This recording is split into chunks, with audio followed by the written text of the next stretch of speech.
I'm back. Cool. I am live again. Back live on the Terri Strange channel. What can I say? It's a nice cool day. It rained. I got cold a number of times actually today. Wasn't too pleasant. For some reason my computer's acting up. It's really irritating actually. Why is it acting up? Ugh.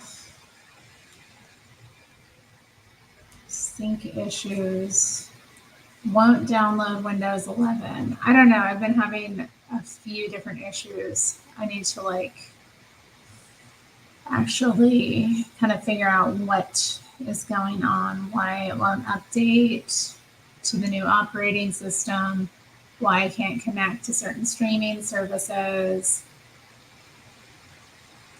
All irrelevant stuff I didn't even want to bring up here, but nobody's watching yet anyway, so it's fine. Just the people on catch up will be bored to death with that kind of thing.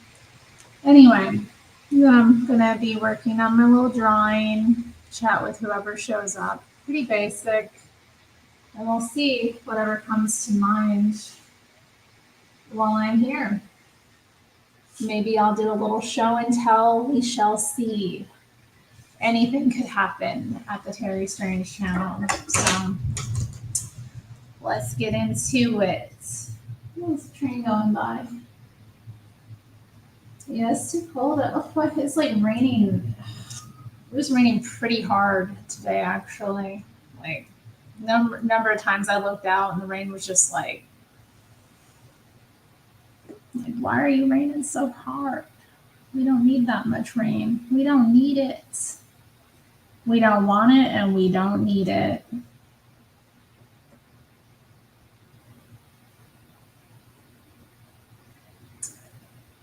But you know what? It is spring, so it is to be expected. It is spring. Oh, let me show off my mug. This was a gift from my lovely cousin, who is very good at giving gifts. But she got me a zodiac themed mug, a Capricorn mug. And it's cool because it's skeletal. It's from Killstar, but it kind of goes in line with my Capricorn themed tattoo I got years ago. You can see here, which is also skeletal. So it fit.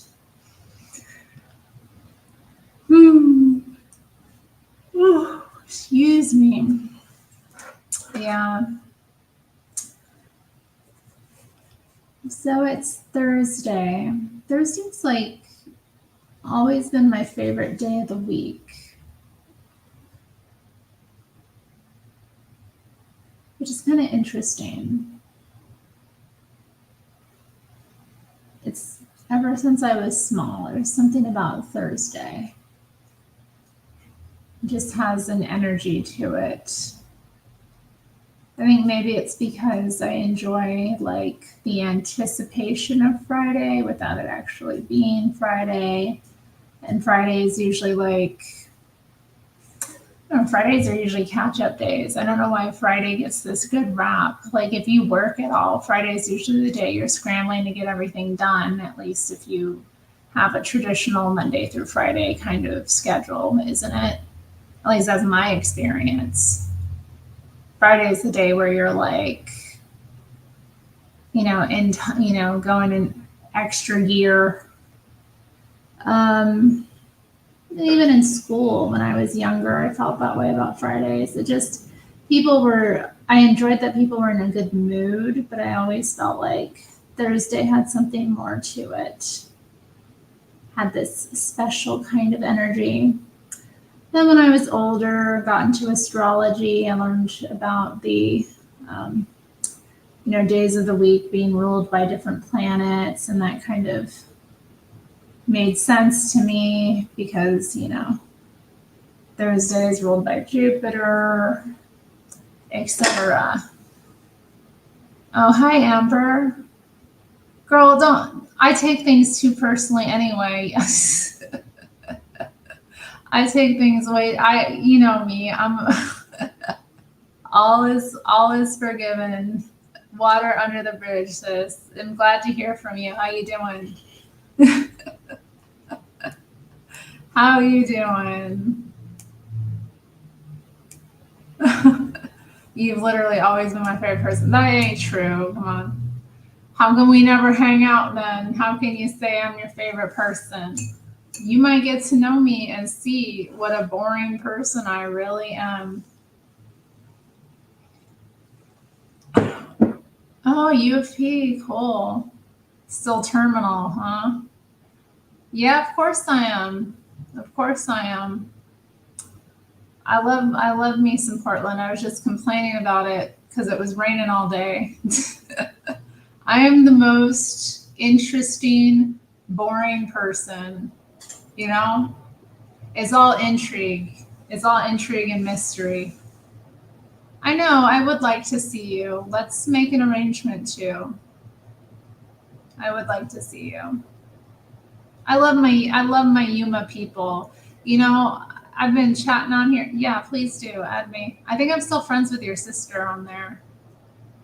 I love my Yuma people. Like I just came across another Yuma person. Like she didn't live there when I did, but we like connected randomly on YouTube in a live chat and literally from Yuma. And I was just like, shh.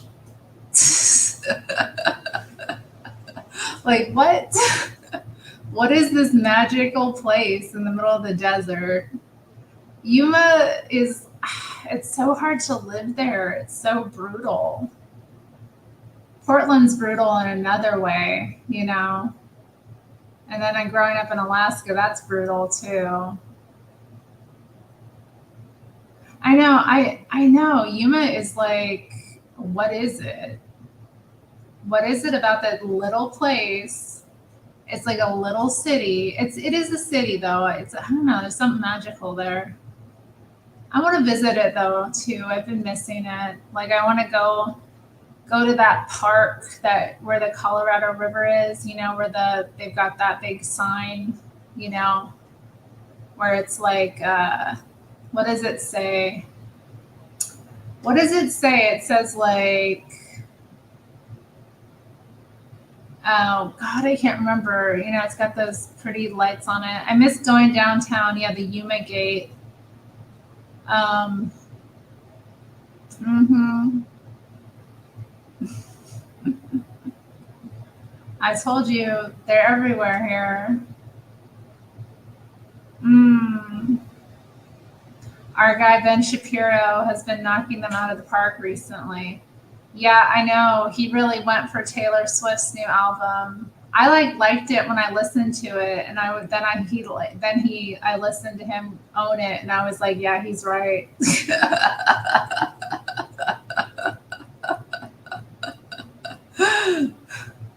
I did. I mean, I liked a few songs on it. Like, still, I think I added one of them to like my playlist.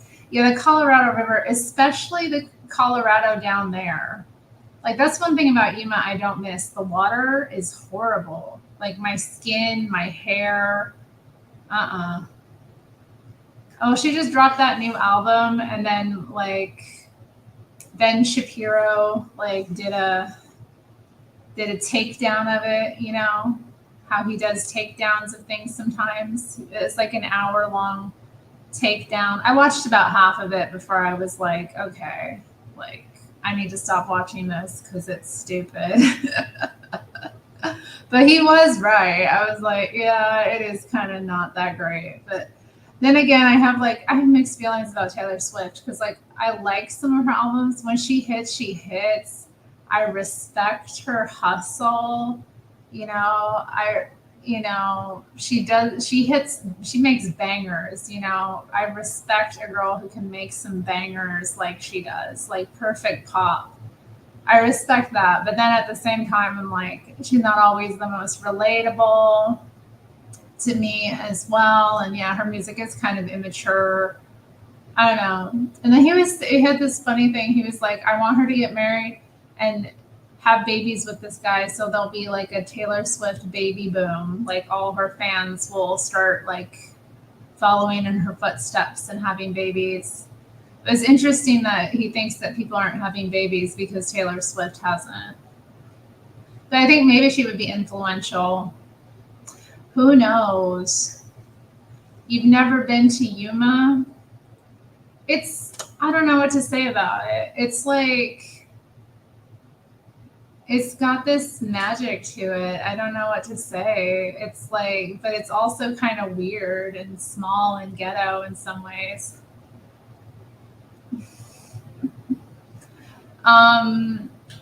Yeah, I mean, it's desert.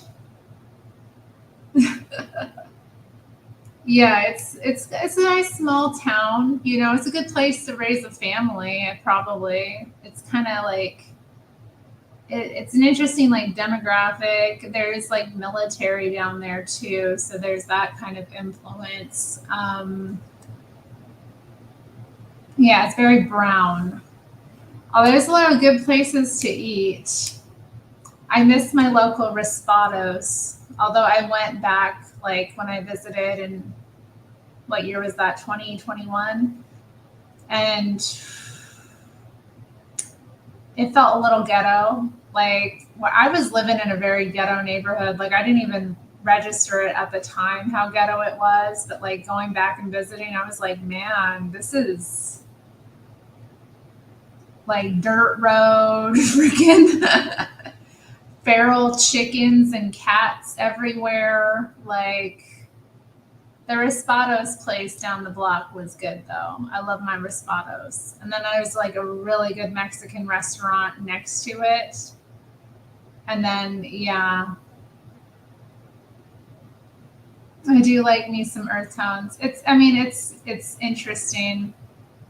It's an interesting mix of people too. A lot of characters there, a lot of old people.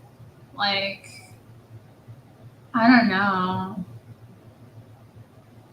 Of course, no, I forgot all about Katie. Of course, I remember Katie. I think I still follow her on Instagram and stuff. I know she had like two.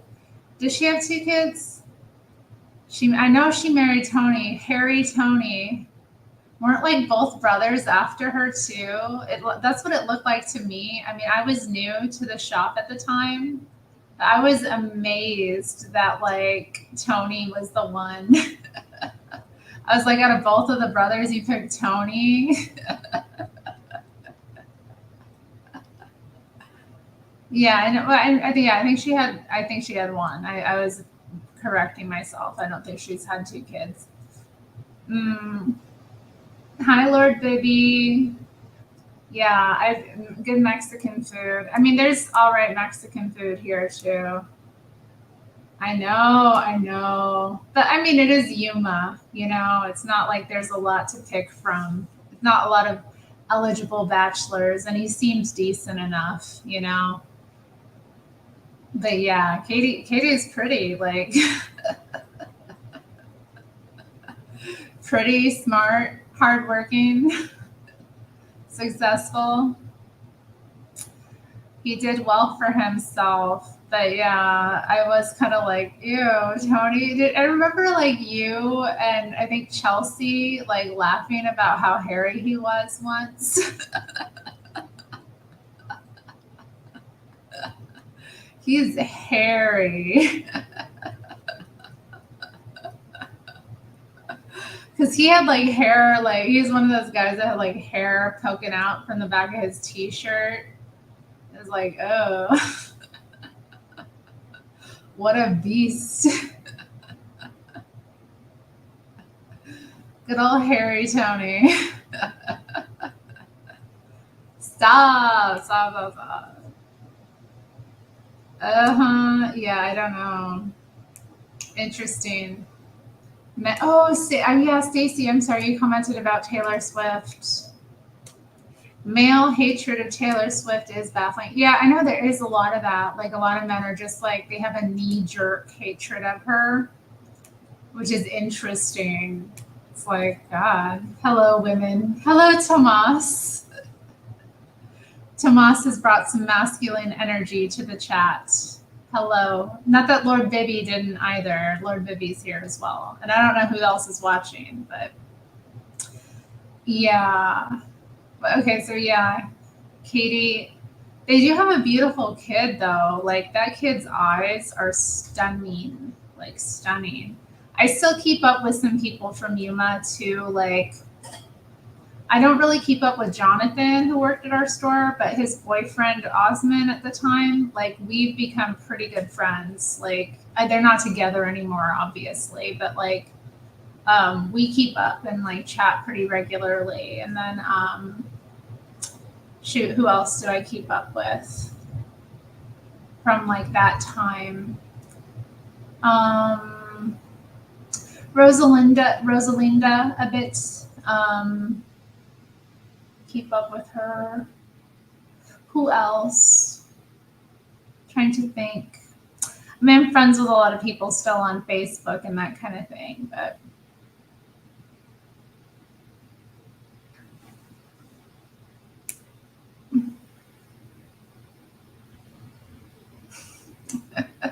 Salem. Salem.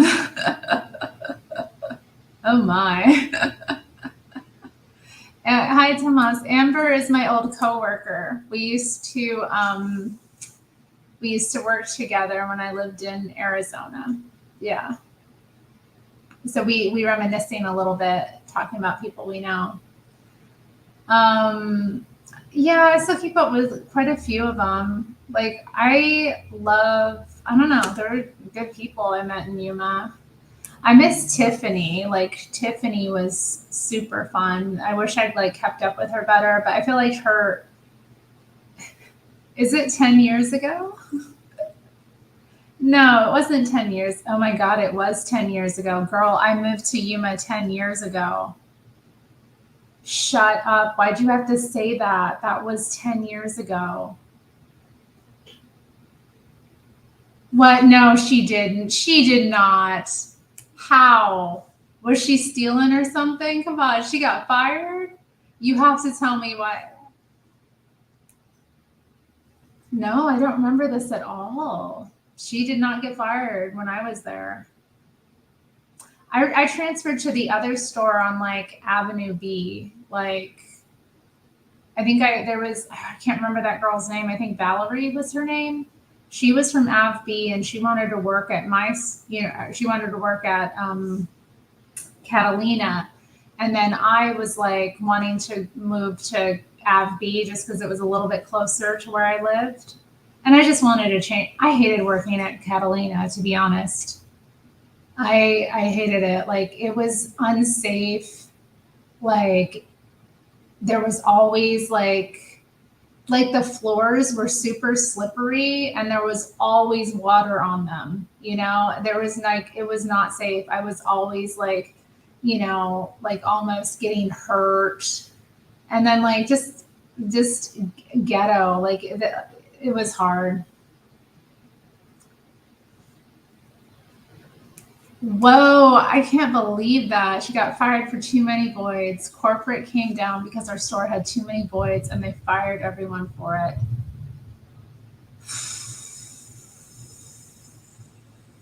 Wow. So she wasn't the only one that got fired. Okay. Yeah, the Catalina Sirens. Yeah, that was a good name. And I liked working over there too. I did like the location. I just didn't like working in the store, like the layout of it. And I did not like working under Crystal, to be honest. Micromanage much. And I hated working the drive-through. I hated the drive-through. So like I just remember like being in the drive-through, I found it so difficult to work. Like it just didn't it was so confusing to me. It was so stressful. And then like I would be trying to take orders, trying to push things along, trying to like serve people. And then I have somebody in my like headset constantly telling me what to say to people, which it's like, I was like, oh, hell no. Like, I was like constantly like having to control my anger. And I was always getting sick working at that store too. Like I hated that store. It was just awful. I know. And like after you get off your shift too, like getting a drink, getting your shift drinks, getting like a drink on your break.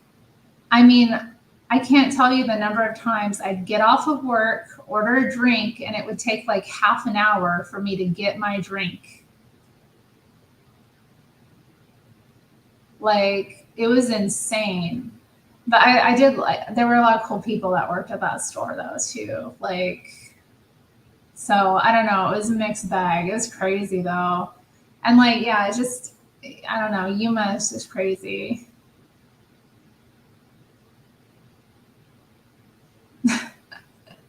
Yeah, I wouldn't say she's mean, but she always had me do these like really nasty jobs. In some ways, like I don't mind them so much because it got me off the floor. But like, man, yeah, I really want to deep clean these mats. Or okay, yeah, let me spend an hour deep cleaning this mop bucket. Like, yeah, I know. Wait times were insane. Wait times were insane. I couldn't believe it. I hated it. Like I felt like because now I can't work as a barista, but like at the time and when I came to Yuma, like I was I was like really fast. And even like in my career as a barista, like I was known for being very quick and being able to like really get out a lot, you know? So I always was on bar like for years, for years, just because of my like approach. But that was the only place where I was just like, I can't do this. I can't do this. Like,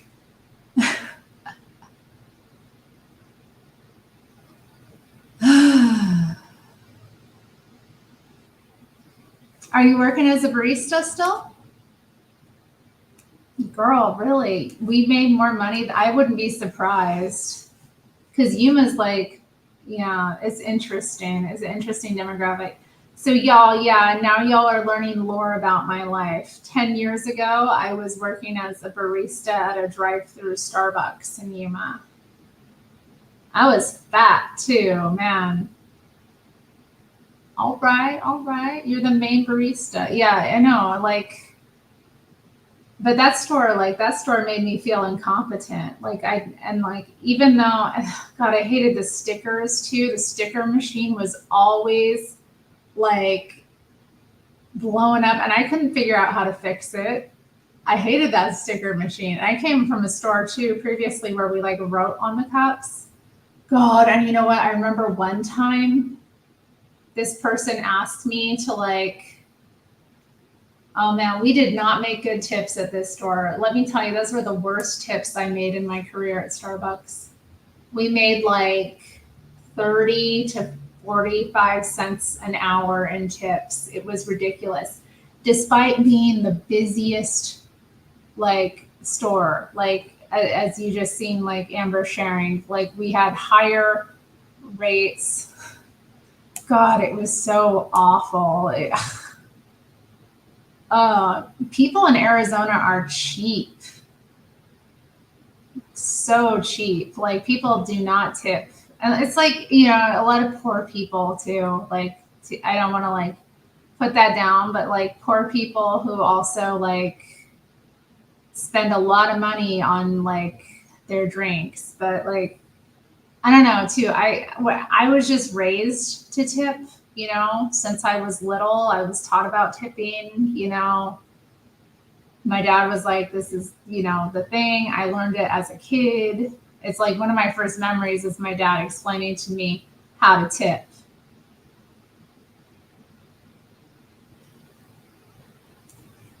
That wouldn't surprise me. We had some really ghetto ass coworkers too.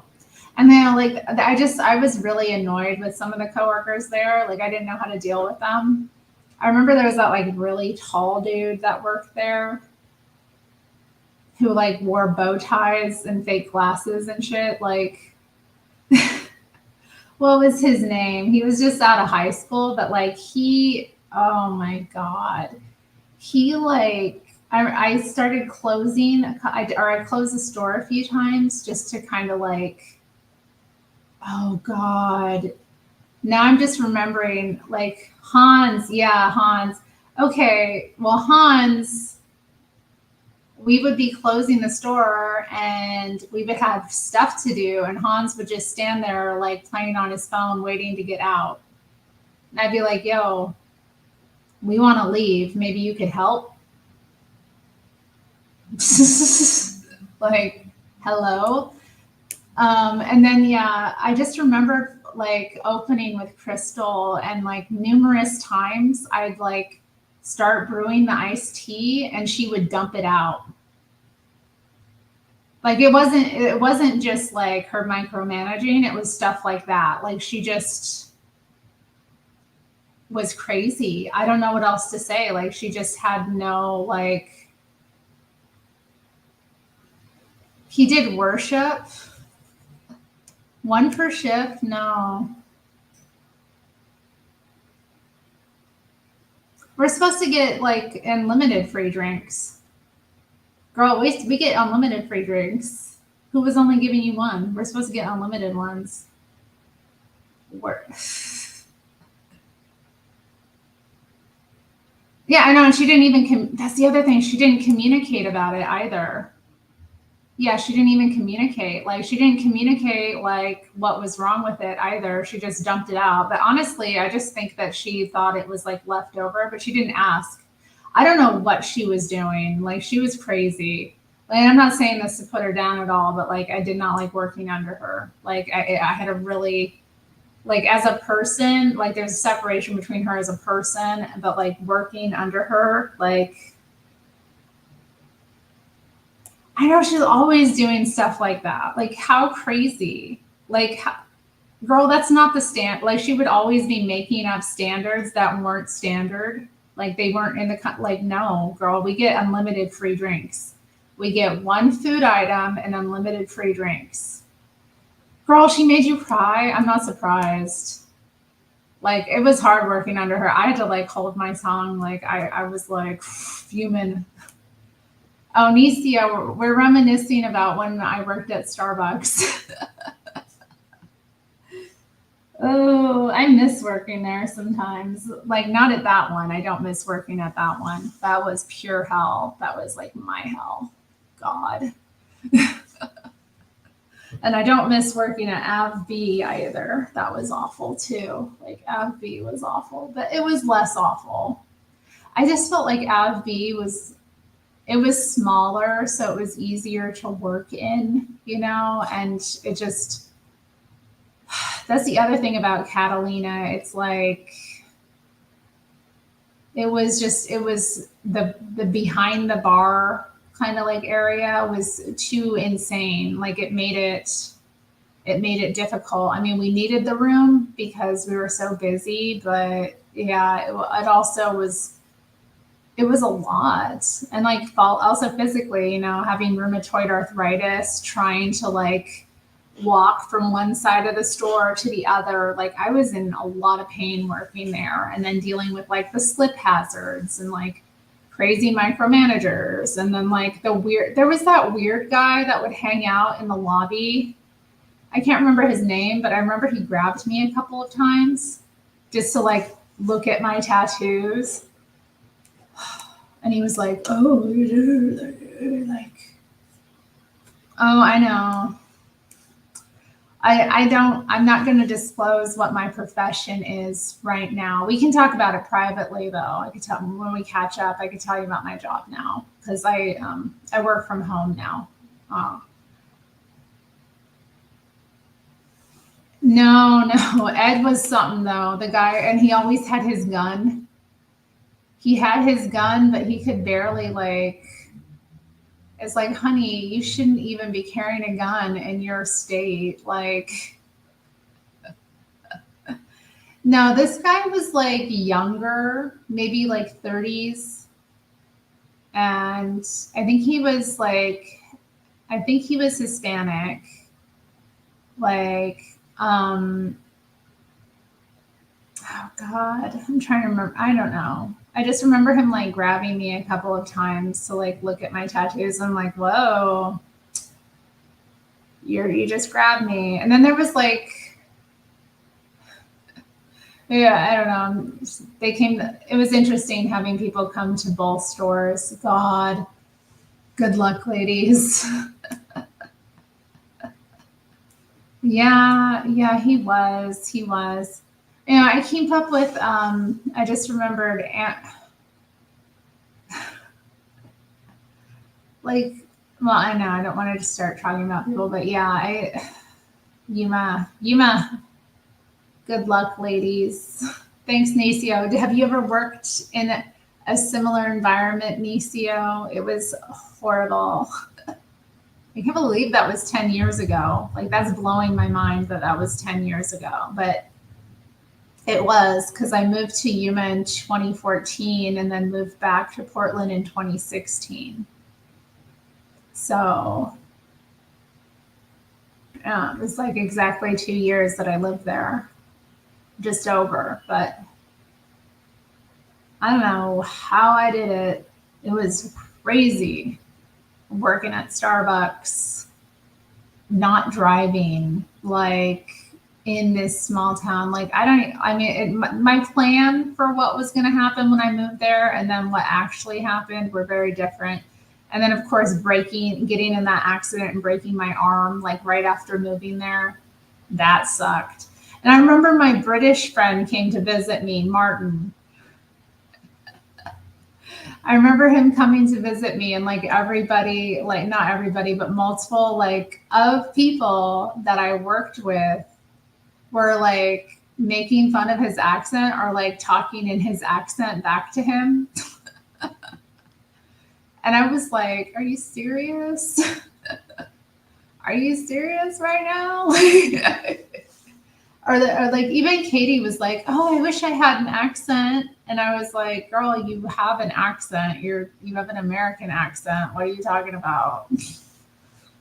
I know. Or I remember one girl. God, she was like the ballerina. Not she wasn't a ballerina. She was a dancer or something, or like a pageant girl. I can't remember. She always had like the lashes and like whatever. I know people were doing random accents all the time anyway. But yeah, she was like really like I always remember she always was like really done up. Like it's interesting in Yuma, like the number of women who are like total like just what's the word I'm looking for? Like, they're just very high maintenance, a lot of makeup, a lot of like hair done, lashes, the whole 9 yards. And it's like, how do you keep this up in 115-degree weather? Like, how? Why? How?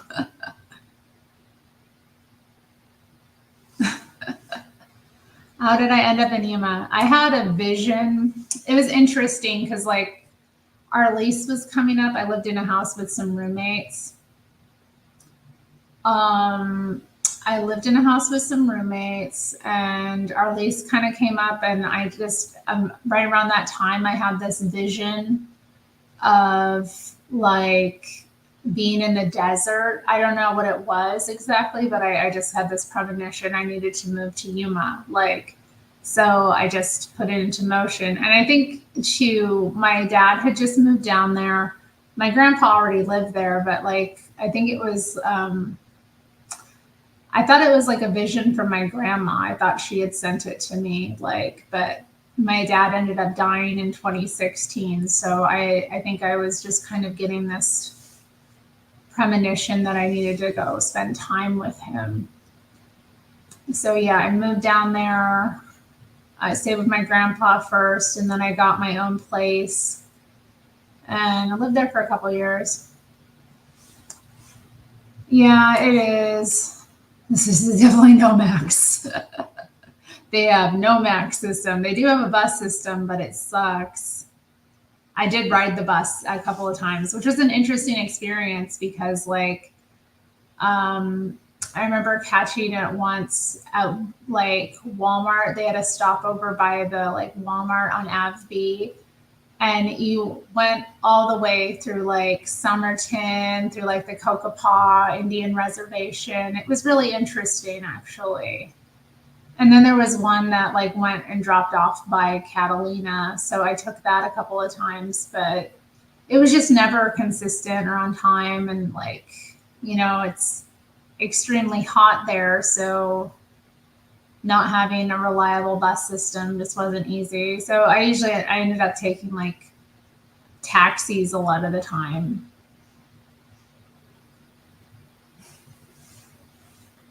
Yes, I do remember you dating Miss Yuma County. I was like, whoa. But that was like when I first came to the store. I was like, oh, I didn't know you at all. I was like, okay. Oh, nice. Yeah, I love Kokopah. Yeah, I love the Kokopah. Oh yeah, they've got that nice casino out there. They've got a lot of good stuff on their land, honestly. Like they know what they're doing. You learn Spanish doing the drive-through. I know. I wish I'd spoken Spanish. It would have made the drive-through a lot easier. Because it would suck when people would come through and it's like you don't speak any Spanish, and then you got to find somebody that speaks Spanish, and it's like, yeah. I mean, I can kind of understand when people like order. I could kind of understand, but like, yeah, those little nuance of like, size and like, amounts and that kind of thing. It's just, and I can't speak it at all. So, or no, like, I could say a few things, but like, it's just not natural to me. It wasn't the language I studied. But anyways, it is raining hard. I can hear it coming down hard again. I have like a balcony, and there's a like, what's it called? Like, there's a little parameter around the balcony, and it's metal. So when it rains, the rain comes down really hard on that. Hey, baby, come on, baby, come on, baby. Who's my baby? Come on. Oh my god. Oh my god.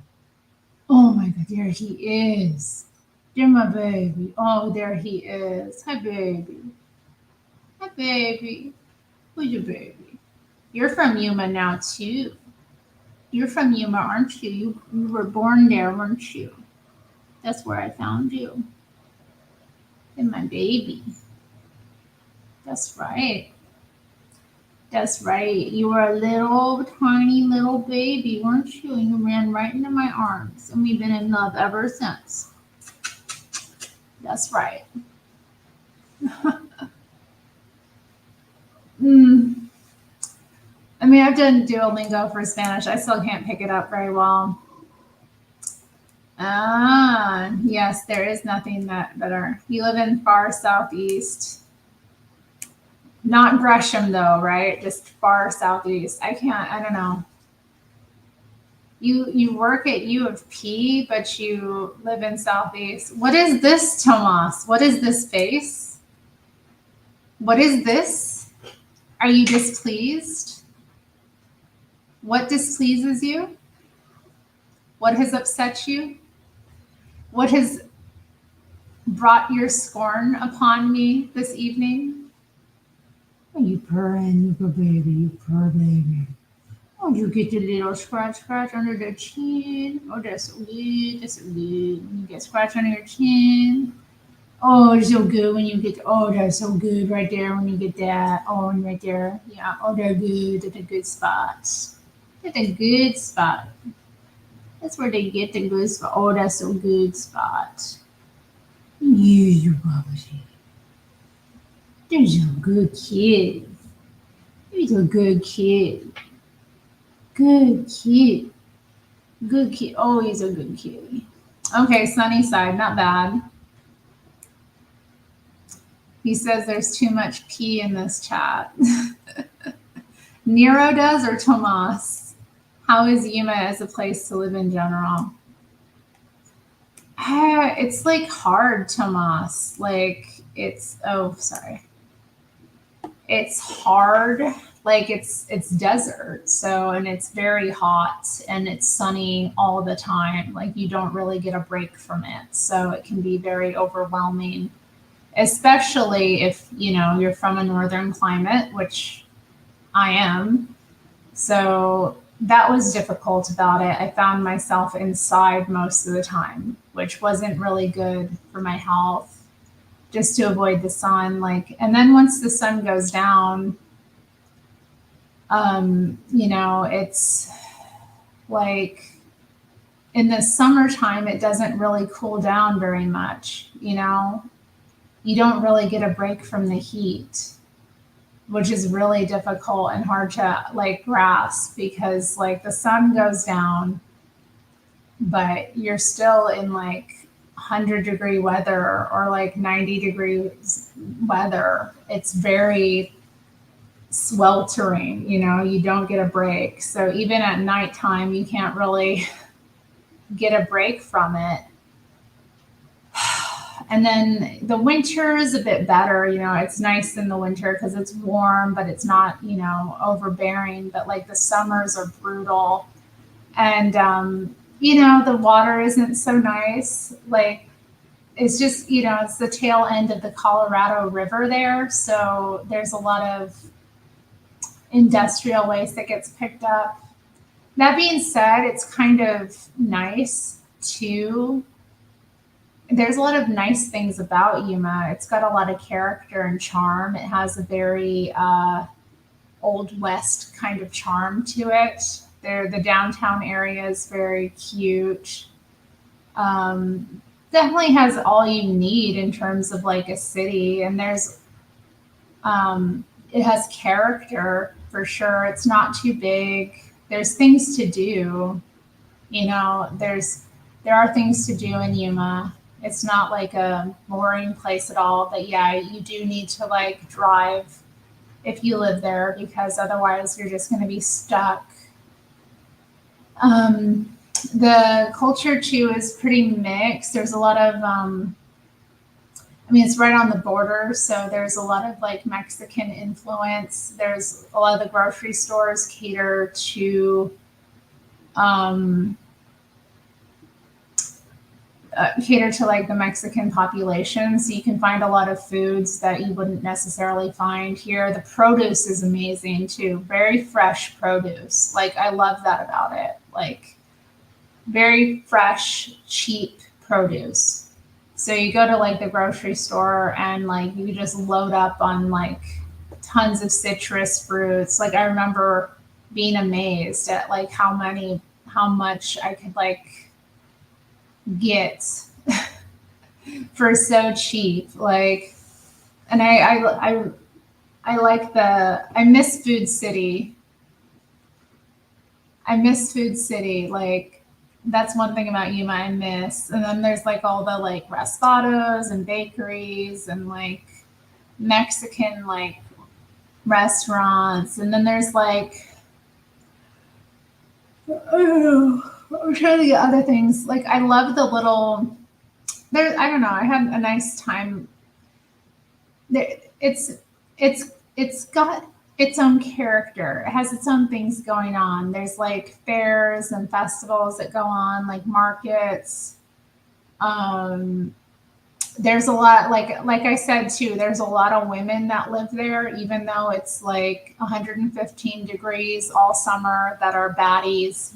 They're hair done, nails done, full face of makeup, lashes done, really high maintenance gals. And it's so interesting to me, there'll be girls like that, really high maintenance, their hair is always perfect, everything, makeup done, nails, hair, extensions, lashes, the whole 9 yards. And then they'll be covered in tattoos,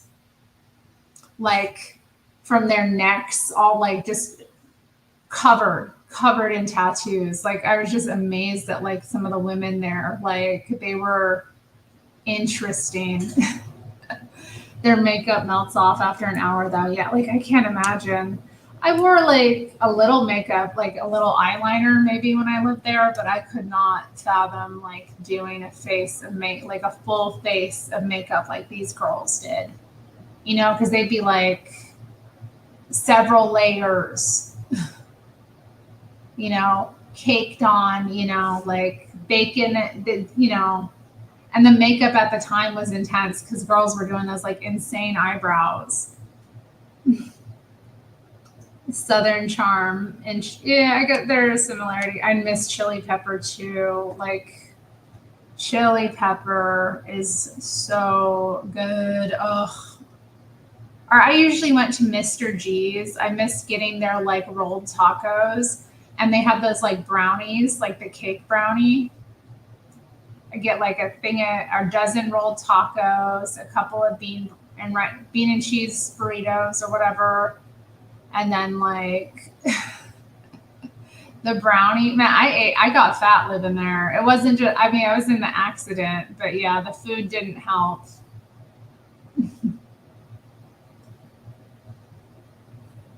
My aunt can send us some. Oh my goodness. Does she send you some? Does she send you chili pepper? That's dope. I miss that salsa they have. That salsa was like perfect.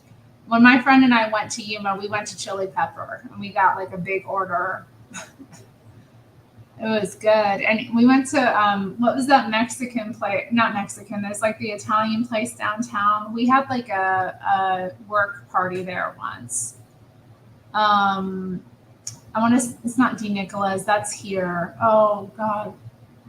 Well, like we went there. My aunt, uncle, and like my grandpa and my friend. Oh, so good.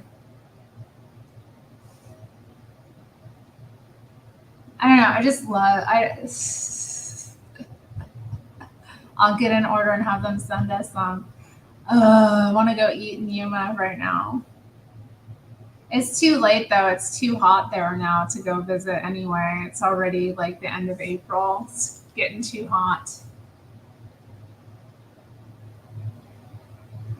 You baby though. Look at the baby. Look at the baby.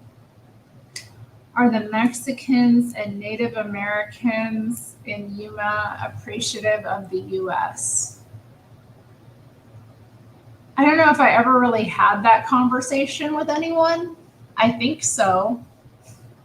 I would say so. No. I mean, there are some Indians like living out, or like natives living out in like reservations, in that area, sure. But then, a lot of them do get a lot of money from like the amenities they offer, to the general population. Like there's casinos, um, there's like uh, different like resorts and that kind of thing as well. That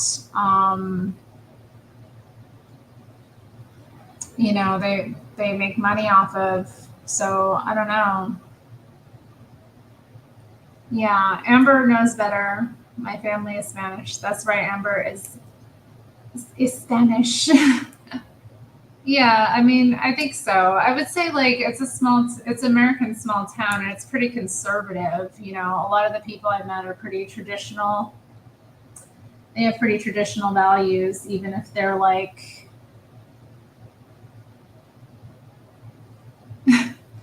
DC is the hottest place you've been to, honey. You gotta go to Arizona. Oh dear, you will be very hot.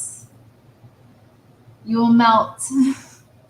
You'll be like, how did Terry live here? Yeah, I know. And just being sick living there is hard. I thought moving there would help with my condition, because the rain and the cold is difficult, with my condition that I have. Um, but yeah, I found the heat was even worse. And I think it was just, I don't know. There were a lot of things. Yeah. It's also the sunniest place in America. Like, yeah, it is worth visiting. It's definitely worth seeing. It's an interesting place. And there's like the old prison. There's a lot of things to see and do. And it's just fun to kind of hang out there too. Like, it's a nice town to just kind of bum around in for like a few days, go see different things. A lot of interesting shopping, and like the outskirts of town are full of interesting things as well. Like you can go off in any direction and find some pretty interesting things. Um, what is that like place? The Peanut Farm? Is that it? It's like that candy shop that's out like, oh, I don't even know. I know how to get there if I'm in town, but I don't remember like the names of the streets. You baby. Oh my God, you baby. Look how a baby you are. I can't believe what a baby you're being right now. Look at this little one. Oh my goodness. You're not a baby, but you're baby sized. You're not a baby, but you make baby sounds. Hmm? Yep.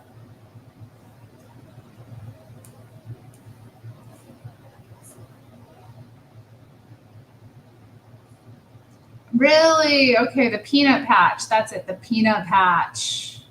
Have I seen the movie 310 Yuma? I haven't. I have not. Which is interesting. I should have. When I was there last, though, my friend and I went to like the theater downtown. That one's preferable. I don't like the Palms Theater. I like that one downtown that they have. But we went there and we saw the News of the World, which because it was kind of like a western a little bit. That was fun.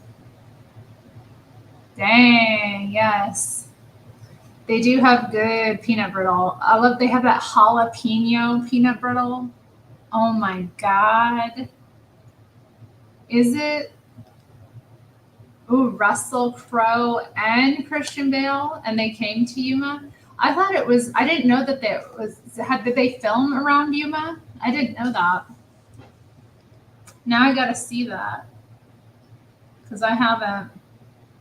I haven't seen it. I feel bad because it's like, and I grew up going to Yuma like from time to time just because I would go to visit my grandparents living there. Oh yes, the Old Town Theater. I always wanted to go into that building. That like that old hotel. What is it? The Hotel de la Sol or something like that. It's supposedly very haunted.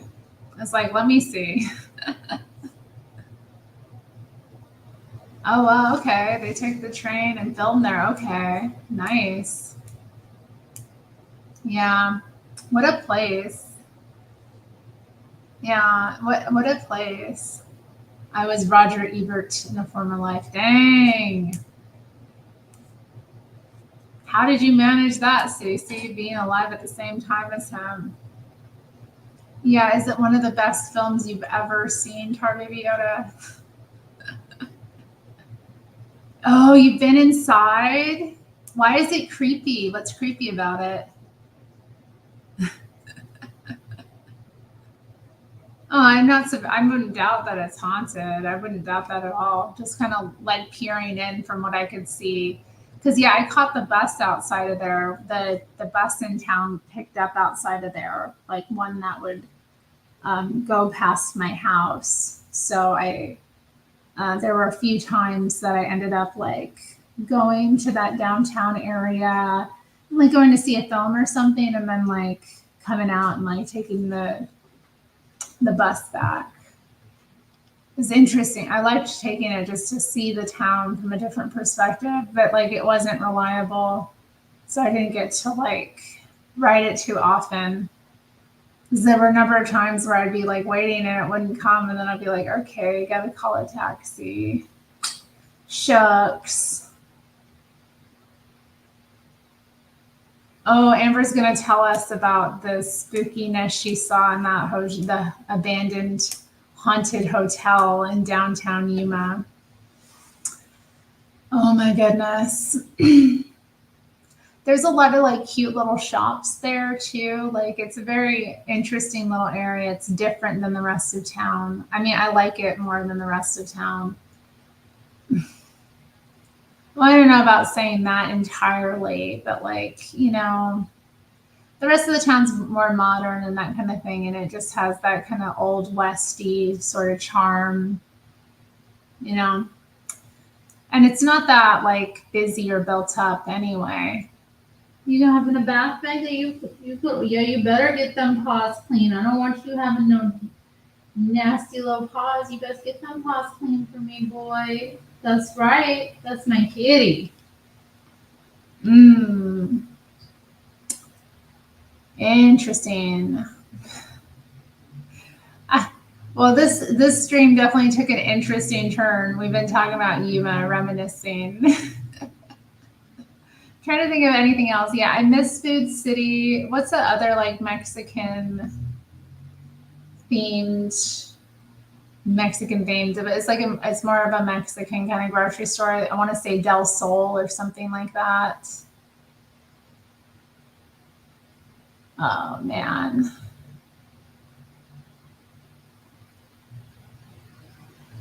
Yeah, and it's not only right on the border with like Mexico, but it's like also you're right on the border there with California as well.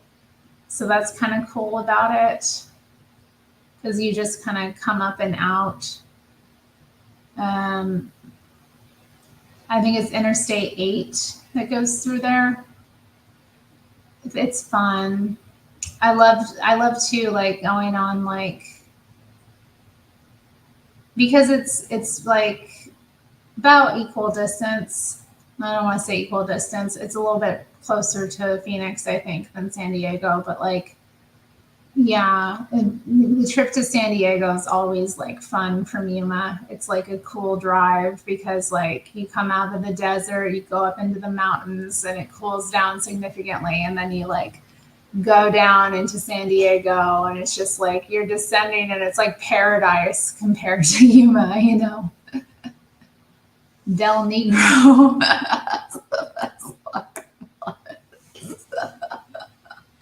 I have not been to Del Negro. I'll have to check it out. Thanks for the tip.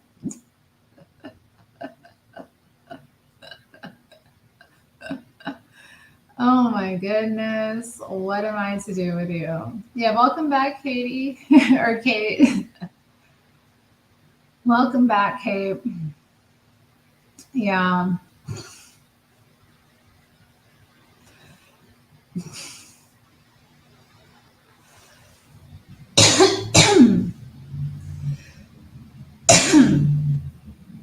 They also had like Albertsons and I think they had a Fry's as well in Yuma.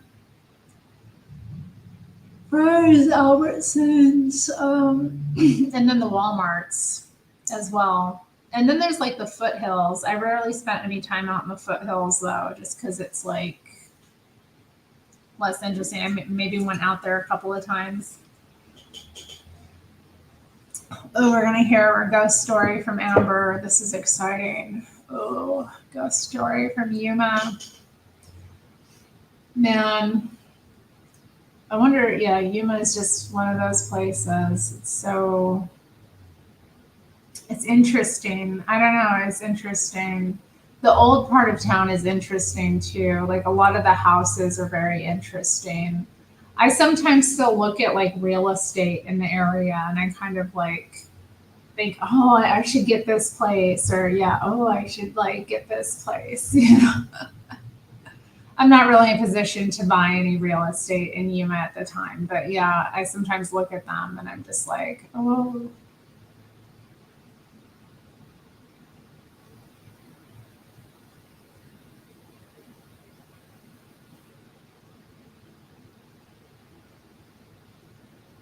okay, okay. Amber, I'm gonna let you post a couple of times, and then I'm gonna read your comments out loud and put them up on the screen to like narrate them. It's gonna be good.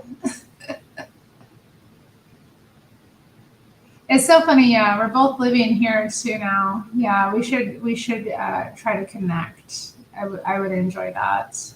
We can catch up, see how we've deteriorated over the years.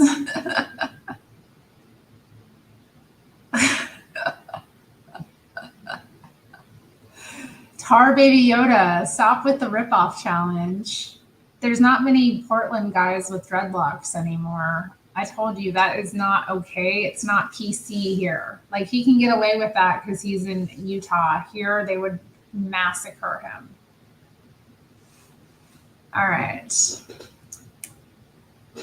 So before I went, I heard that the old prison had a band, and the band would go up to the attic and play for the town with windows open. So Chelsea and I went, and the whole building was empty, and the next building was the old hotel from the Western times. And we went in.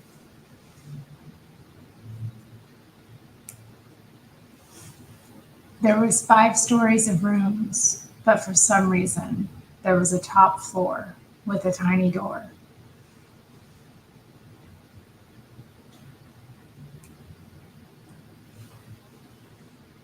Going all the way up, every door had salt around them. One door was covered in plastic wrap and had police caught tape too. Blood on the walls that was hella old. You can hear footsteps and see doors open. Damn, that's scary as hell.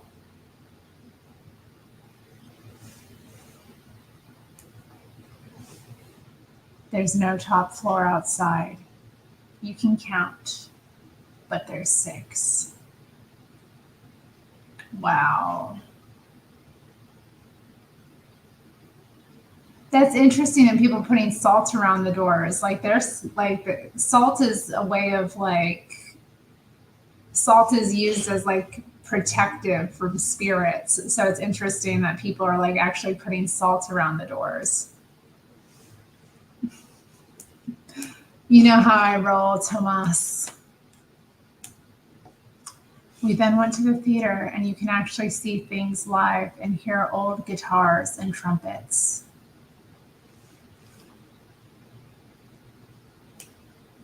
Feet hitting the floor like they were tapping their feet.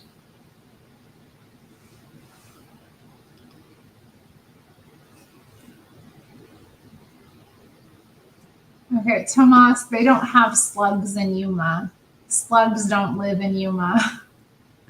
You got scorpions, you've got like water bugs, like big ass cockroaches. Mind my language, excuse me. The big cockroaches that like live outside and everywhere. What else do they have? Like flies. And yeah, I've never seen the Ghost Hunters episode. That'd be interesting.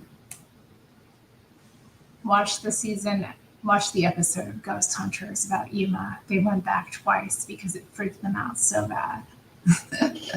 That sounds cool. Oh, okay. I never heard that there was like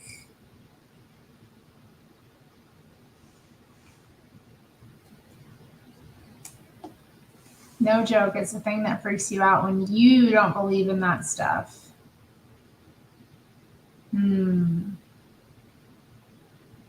Interesting. Like it's such a beautiful building. Like I look at it and I'm like, why has this sat?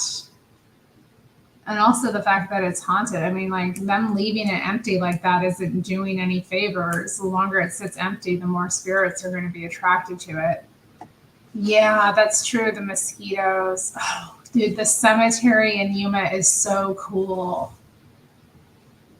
The cemetery in Yuma is something else. They have a lot of like Jane and John Doe graves as well, which is really interesting because like most cemeteries you go to, they don't have the space for it, but there they do. Like, and so the last time I went to visit this cemetery, I stumbled upon all these like anonymous people's graves. They were like buried in that fashion. I mean, that doesn't usually happen in most places. So I was just like, wow.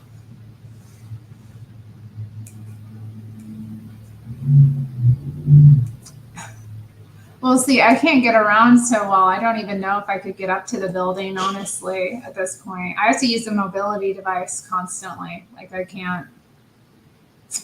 I ain't built like I was before.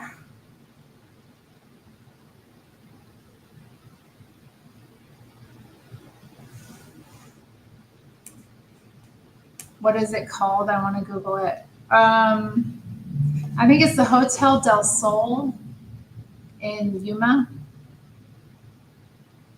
I think it's Hotel del Sol. It's like this big old building, and like Kate's catching up. Kate is catching up. She's behind. The jalapeno peanut brittle is something else. It is so good. There are people who write books on people in cemeteries. Some of the stories are fascinating. What do you mean? Like, do you mean they write books about the people that are buried, or what do you mean? They write books on people in cemeteries.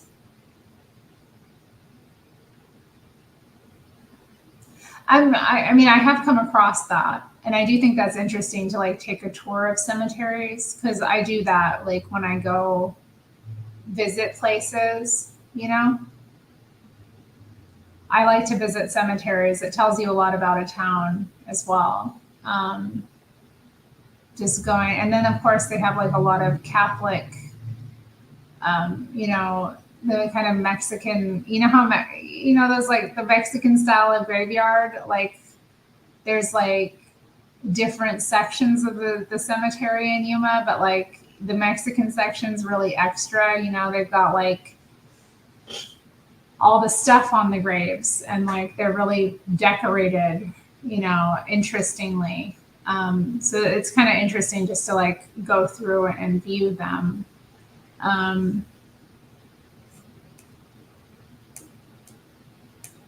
But yeah, I love when I visit places, especially if you go to like a major city, like check out the cemeteries. Like you'd be surprised who's buried there, who you might come across. You never know. Lucky you, Stacy. You lucky. I'm not really close to any cemeteries. I don't have any that are convenient, because I used to go all the time. Like that was my hangout, my haunt, if you will. Go go to the cemetery and just chill with myself, have lunch or breakfast, you know, have some coffee, chill with the dead.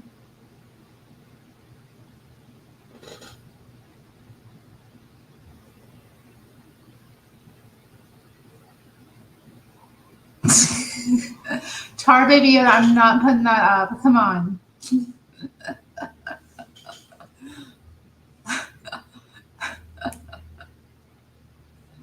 Yeah, yeah, those are interesting. I would love to see some of those graves, definitely. LaQuanald Jenkins, Tar Baby Yoda. What the? What the? Goodness. Mm. Yeah, it's definitely not a Mexican grave. Definitely not. Maybe if it was Jose Rodriguez, maybe.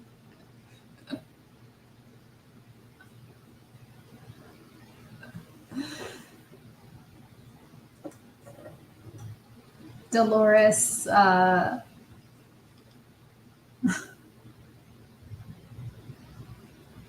Dolores Gonzalez. I don't know. But if you have like a name like John Smith, you don't necessarily know. Could be a white person, but also could be a black person. And that's the beauty of America.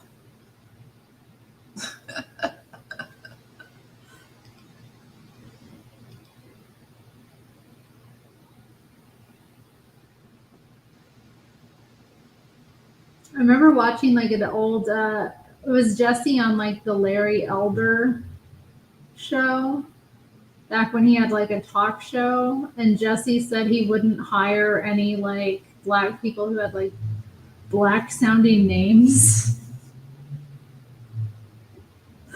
And people like freaked on him, like,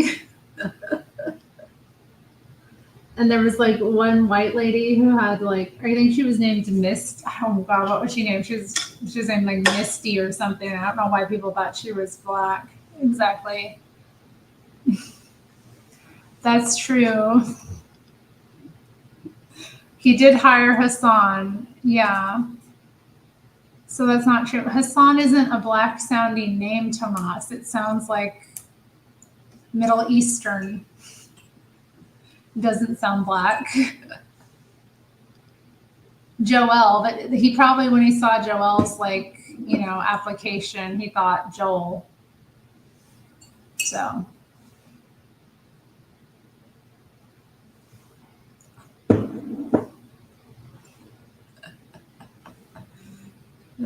yeah.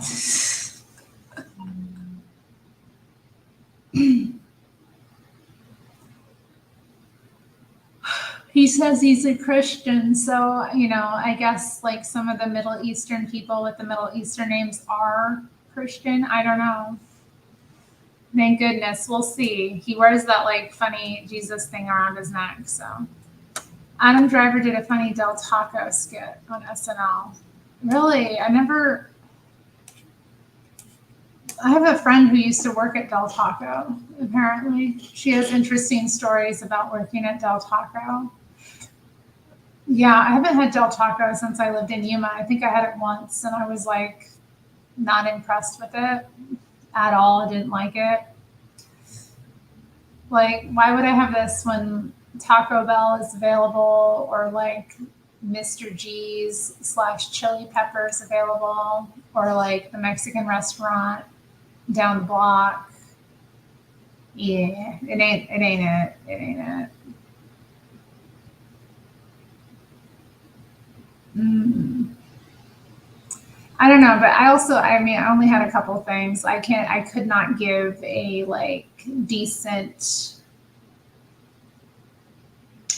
I don't know, I couldn't really give a decent review of Del Taco. I did have some Chipotle this week though. That was good. I loved my Chipotle. I got a big carnitas burrito. I was like, I want a Chipotle burrito. I haven't had one in like years. So I got my little DoorDash app out, started clicking them buttons, got it with all the things I like, you know, got the carnitas, got the green salsa in it, got the sour cream, cheese, the lettuce, of course, came to my house wrapped up nicely, and I just inhaled that burrito. It's like the only thing I ate that day too. It was just like midday, got my burrito, and I was just like on cloud nine. I forgot how good they are. Like that rice is good. It is just perfect. I don't know. It's like that white people Mexican food sometimes really hits. It really hits. Yes, they did disagree. They did disagree. It was a funny show though. It was fun. It's funny watching people get triggered by Jesse. Like Jesse is when he triggers people is fun to watch.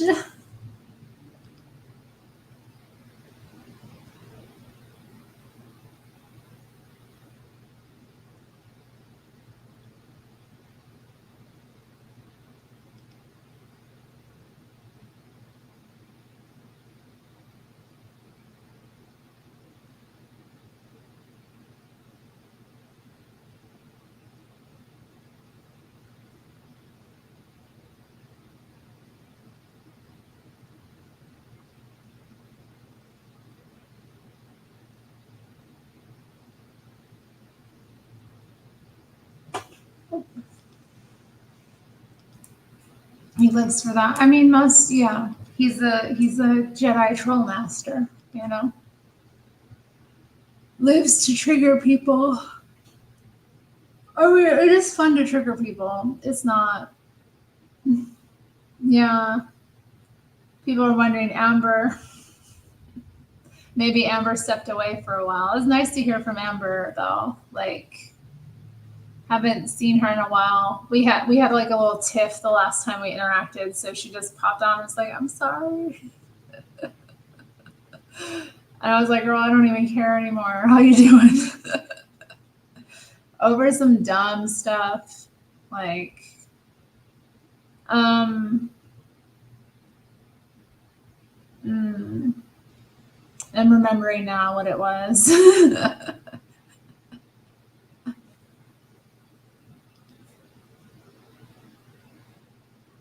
The Christians love Amber, as they should. If we love anybody, we love Amber. If we love anyone, we love Amber Owens. I know. Well, you were going after you were getting in trouble today, weren't you, Tar Baby Yoda? I was seeing you like you were getting into it with Floor and then you got into it with Hake. What was going on, Tar Baby? Like why? It's all good, Amber. It's all good. Water, like I said, water over under the bridge. It's all good. It was dumb. Like it was some dumb stuff. It was dumb. And I was like really in my feelings at that time anyway, because I was all triggered anyway. So it's like I couldn't take anything from anyone. I was like, I can't. I cannot. Mm. Mm. Straight up a hole. We all have it in us from time to time.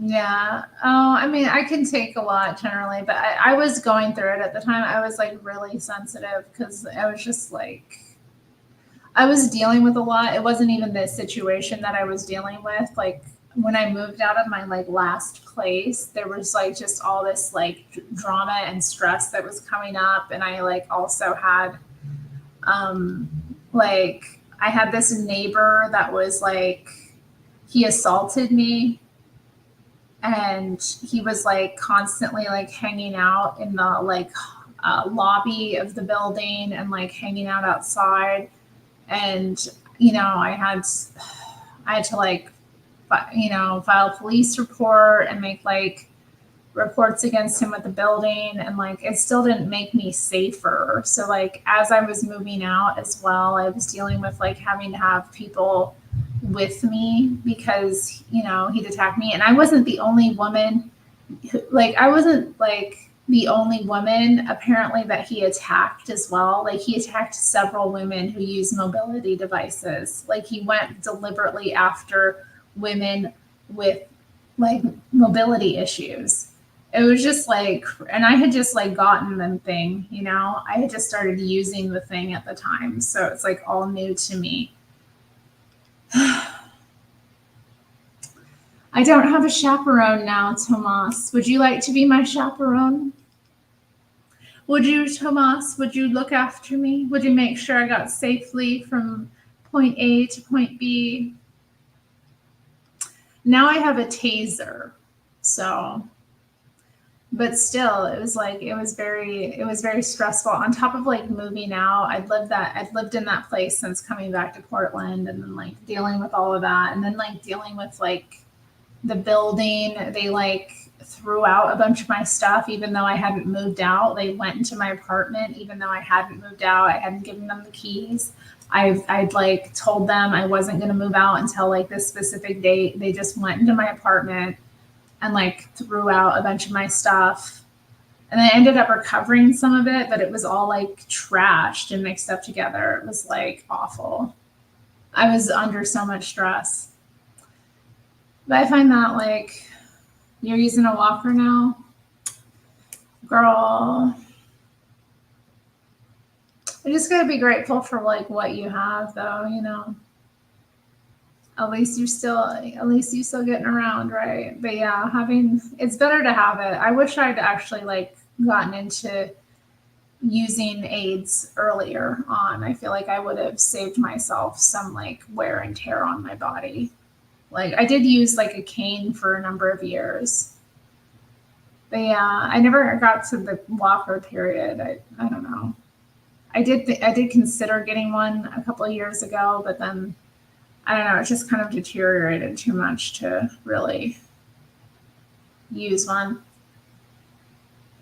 Yeah, Amber's been going through it too. Like, yeah, Amber's been going through it too. She's had some like serious shit. Ugh. Baby girl, baby girl.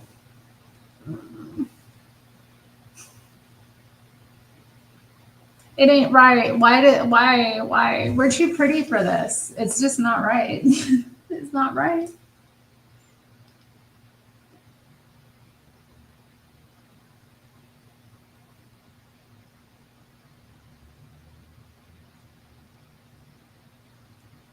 I don't know. I think that guy was like, he was really resentful because he had gotten hit by a car like the year before and broken his leg, or his leg was broken in that process. And then he was like given crutches. And so he was like angry at anyone. He recovered and was able to walk again though. So, but he was like angry at anyone using a mobility device because he felt like we didn't need it or something. Because I remember he was crazy, this dude. He was like shouting at me and he was just like, I got hit by a car. And he like, just as it was escalating, because this was before he ever assaulted me, because I just told him like to back off one day, and yeah, he flipped out, and then after that he just kind of like got worse and worse. What a world, huh? Thank God I don't live there anymore, because that was awful. That was not fun. It was stressful too, because I didn't move that far away, so like uh, but he has not been spotted in a long time. I think he did eventually get kicked out of that building because he was such a disruptor, like causing so many problems. And I also, like I said, I wasn't the only woman he assaulted. Like how many like disabled women does a crazy guy have to assault to get kicked out of his lease? Like, ugh.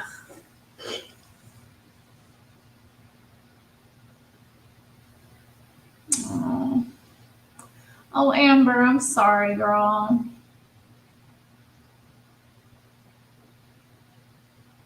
It is, it's so hard. It's so hard.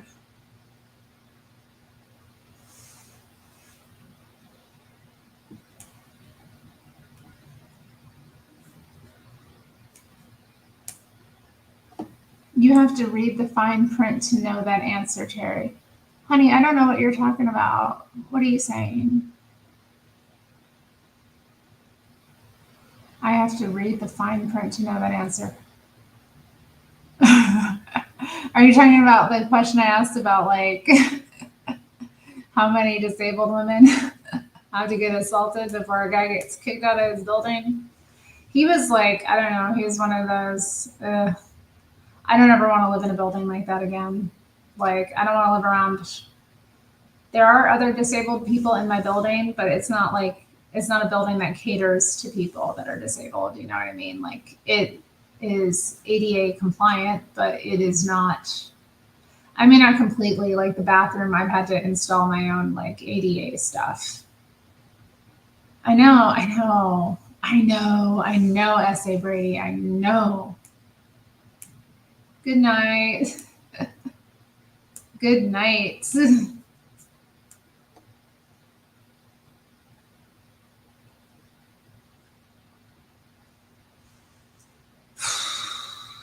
Anyway, water under the bridge. That was a stressful time. Then what? Then what, Tar Baby Yoda? Then what? The anticipation.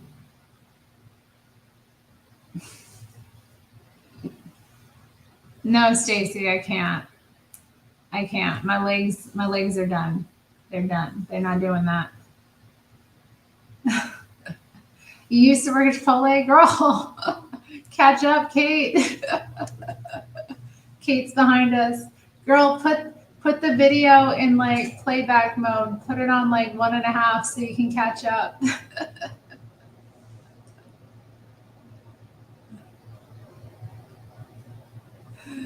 Oh, yum though, yum.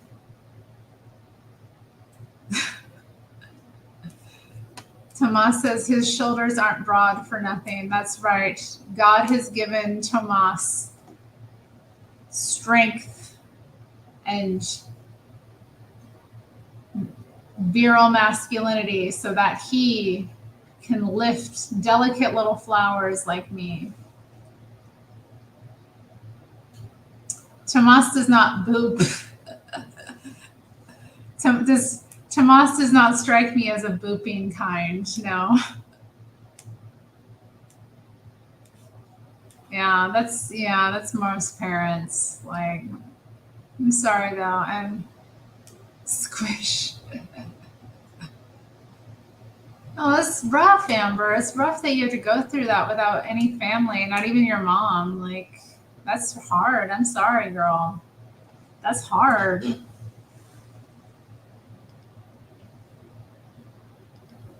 It's like a time when you want your mom, more than anything else. And you have to rely on, other people. It's scary. It's scary being, going through that.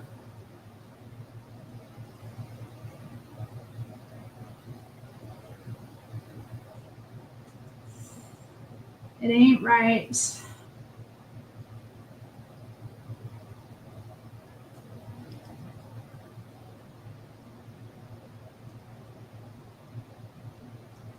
I remember like talking to your mom once, like after you moved too, because you moved to Portland while I was still in Yuma. And I remember like your mom came into the store when I worked at AvB, and I just talked to her briefly, and she seemed so proud of you. She was like, I was like, oh yeah, I worked with Amber, da da da. Like, I don't remember everything that was said. I just remember kind of like picking that up, that she seemed like really proud of you. So it's just kind of hard to hear that. This is sad that she she didn't come be with her baby. Like, oh my god, I can't imagine. Like, if I was a mom, like, I don't want to be with my baby. It'd be very hard to be, apart from them, going through something like that. Even if they're an adult, they're still your kid.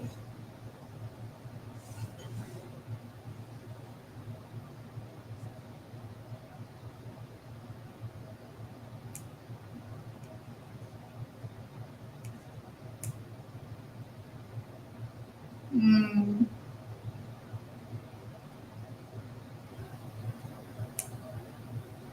yeah. Oh, I didn't know that. I haven't seen Jesse on the, well, I guess I've seen like a clip of it where he says, we need more white babies, and like the audience flips out, but I didn't notice.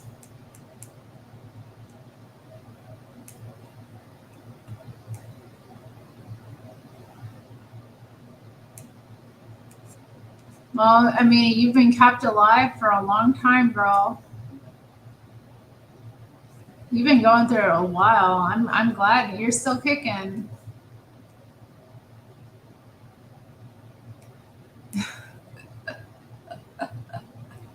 A lot of people still physically go to work. A lot of people do.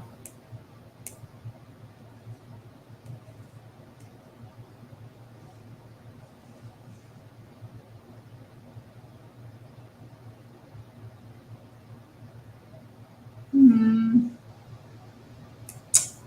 Oh, Tomas, didn't you say you went to like boarding school when you were a kid?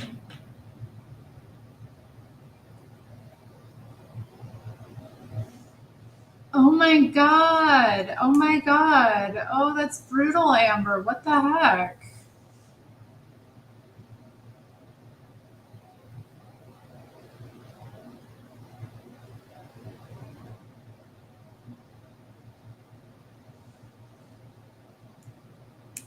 Yeah, I always thought if I had kids, I'd want to do that, especially the boys, you know?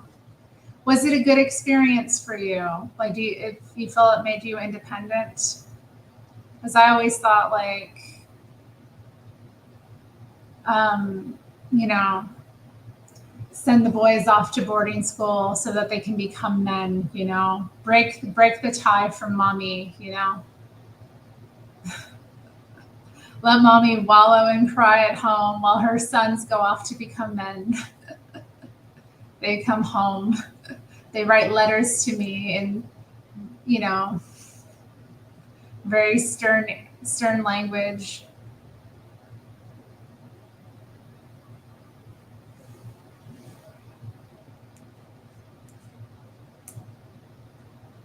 The headmaster's ritual. I'm not going to sing it unless you want me to.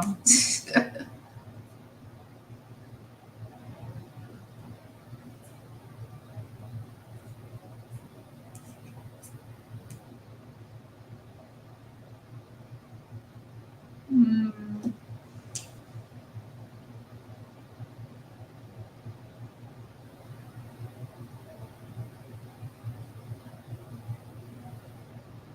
dang, girl. So they have custody of your nephew?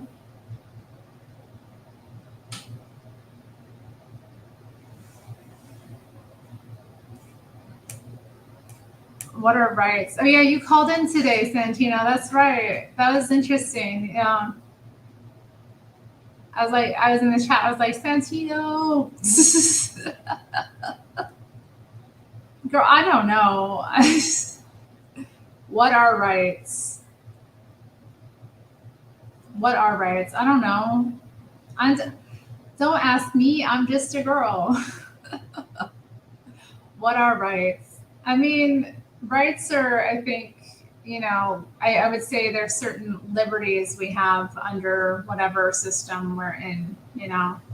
The American governmental system and they're like privileges, I would say, that are afforded to you by virtue of your connection to whatever, you know, system you're in, whether it be like government as a citizen or whether it be like, you know, as an employee, that kind of thing. I mean, what else to really say about it? I don't know. What's a right? I want to hear more about my wrongs than my rights.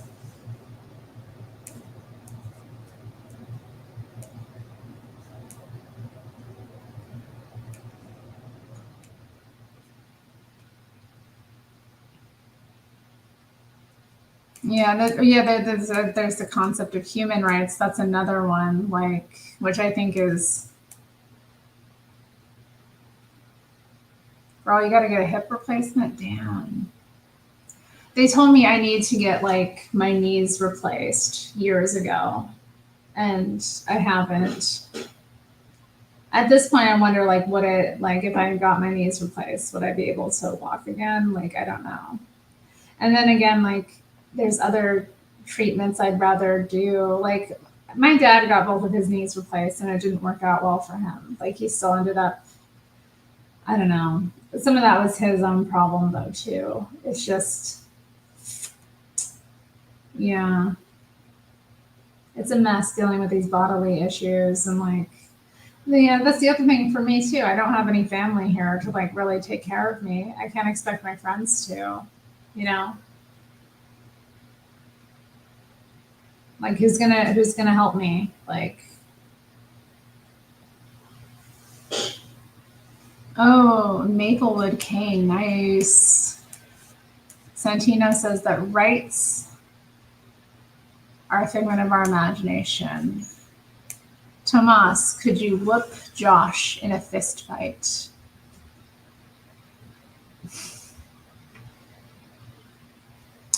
Who's your money on, Tar Baby Yoda? Like, why are you asking him? Like, why don't you just tell us who you're betting on?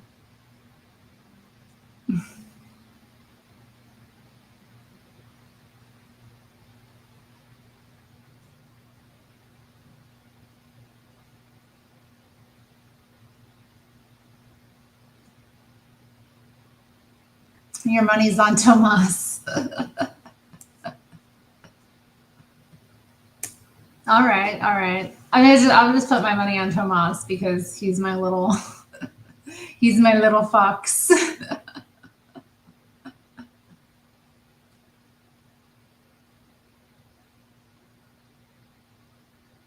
Hmm. I want to know if he's confident in his fighting skills. You are silly, silly Billy. You are a silly Billy. Oh my goodness.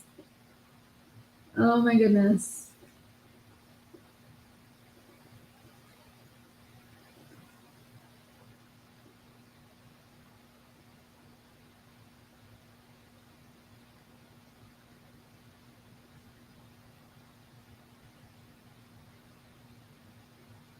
I think I might have offended them in the chat yesterday because he was live and I popped in last minute, like right before it was ending, and Flora commented something about how she like said, "I can't wait to like come clean your house," and I was like, "Girl, you are crazy. I would never tell a man that I can't wait to clean his house." You know, I was like, "What?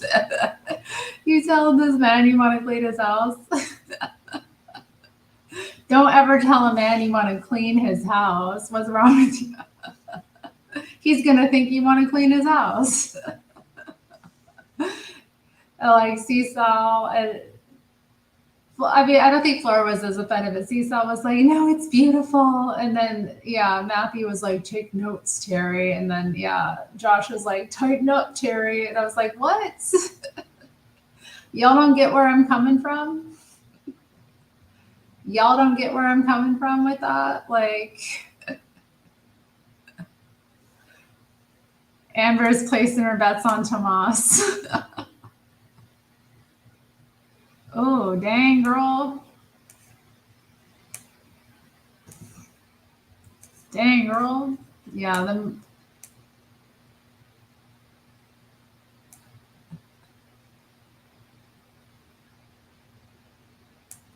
Oh, I didn't see that. I didn't see that. He went for Andrew Tate. I don't know. Andrew Tate is so boring anymore. I don't want to hear about Andrew friggin' Tate. But at the same time, yeah, I don't really. I don't know. He is nice, isn't he? Ben is so nice. He likes women. I like when men like women. You know, when they talk about women in a way that's like, humanizing, recognizes that we're,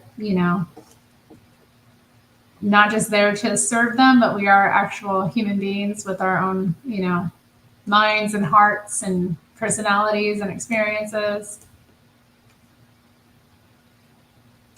Play the evening theme, Terry, if you will keep referencing the fox. What is the evening theme? What are you talking about? If war were to break out in America, rights would go right out the window.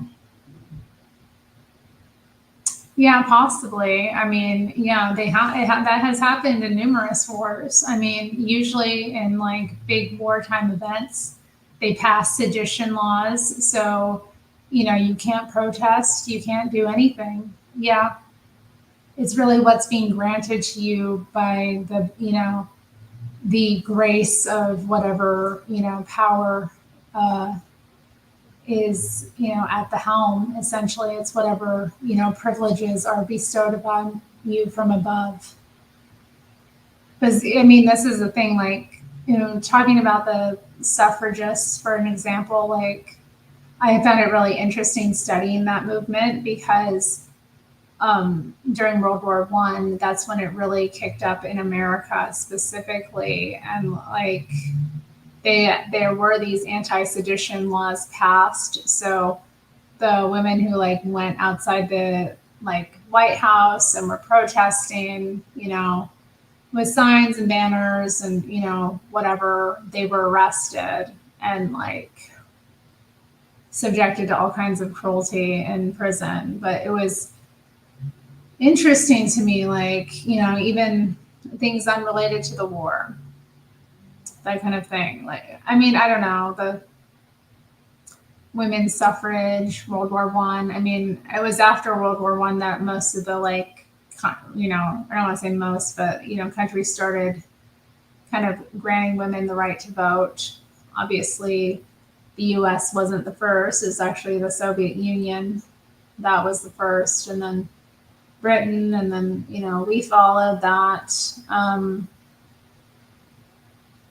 It was just interesting to me, that kind of history, and the fact that, like, just learning that, people didn't have a right to protest during wartime was interesting to me, even if it was another issue. Are we talking about UFC fighting, or no? Just dirty, like, outside the club fighting.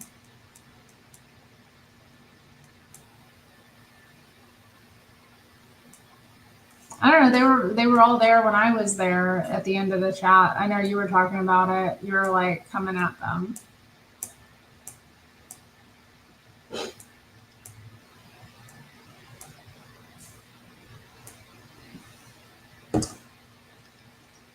Terri can't abide misogyny. She's a snake charmer. No, I cannot abide misogyny. Women are wonderful. We improve everything that we touch. Imagine being a misogynist in 2024. How boring. Yes, all men should be warriors. It's not enough for women to be warriors. Mars. Oh, Tar Baby getting esoteric there. Dang. A snack charmer. I am a snack charmer. Snake charmer, yeah.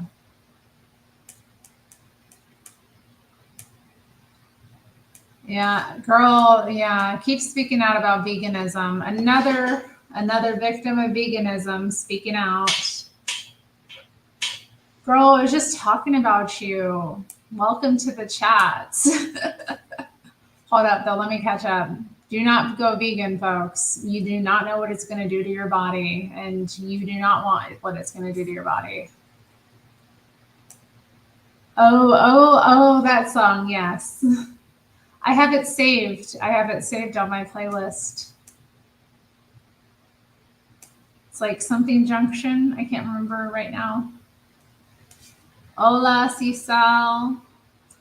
Cisal, Amber in the chat here is from the same little town.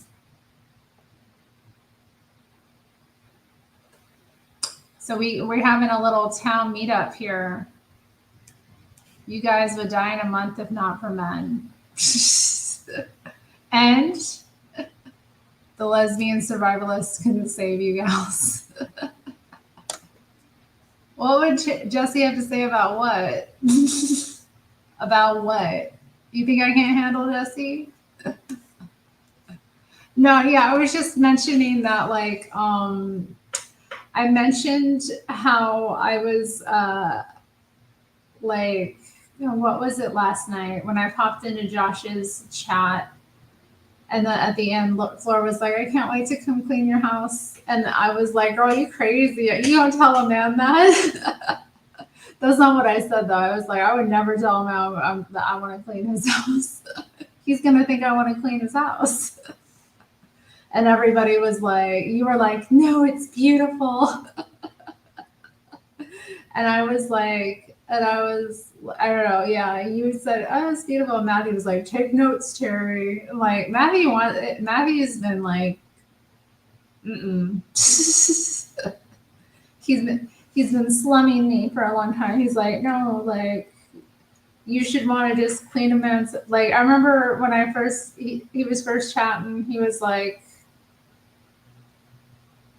it's like talking like, would you cook for your man or something? And I was like, of course, I'd love to cook. I would love to cook for, for anyone. Like, I that's the way I show love, is feeding people, for real. Like, I love to prepare nice meals for people,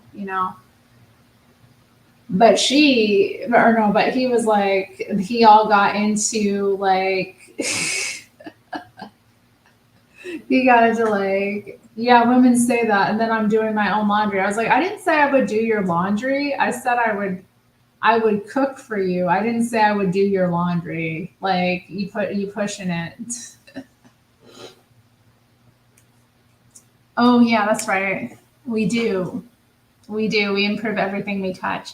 You know, the number one thing that women improve, Santino, is men. Let me tell you, if you as a man want to improve yourself, get you a woman, get you a wife. You will be improved. You will become what you never thought possible.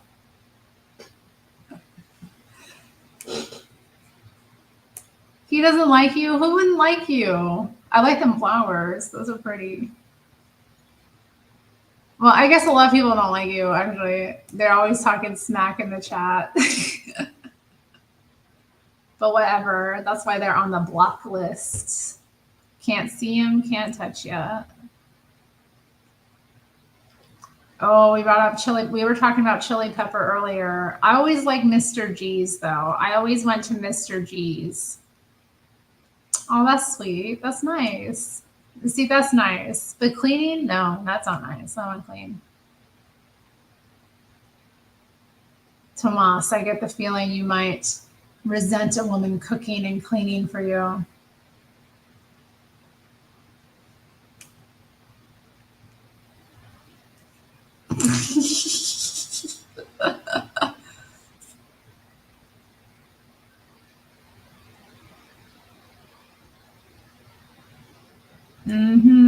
Ugh, I want some Mr. G's now. I want my rolled tacos. I want my dozen rolled tacos. I want my big brownie, and I want some bean and cheese burritos with the frickin' sauce. And then when it's done, I just want to drink the sauce out of the cups because it's just so good.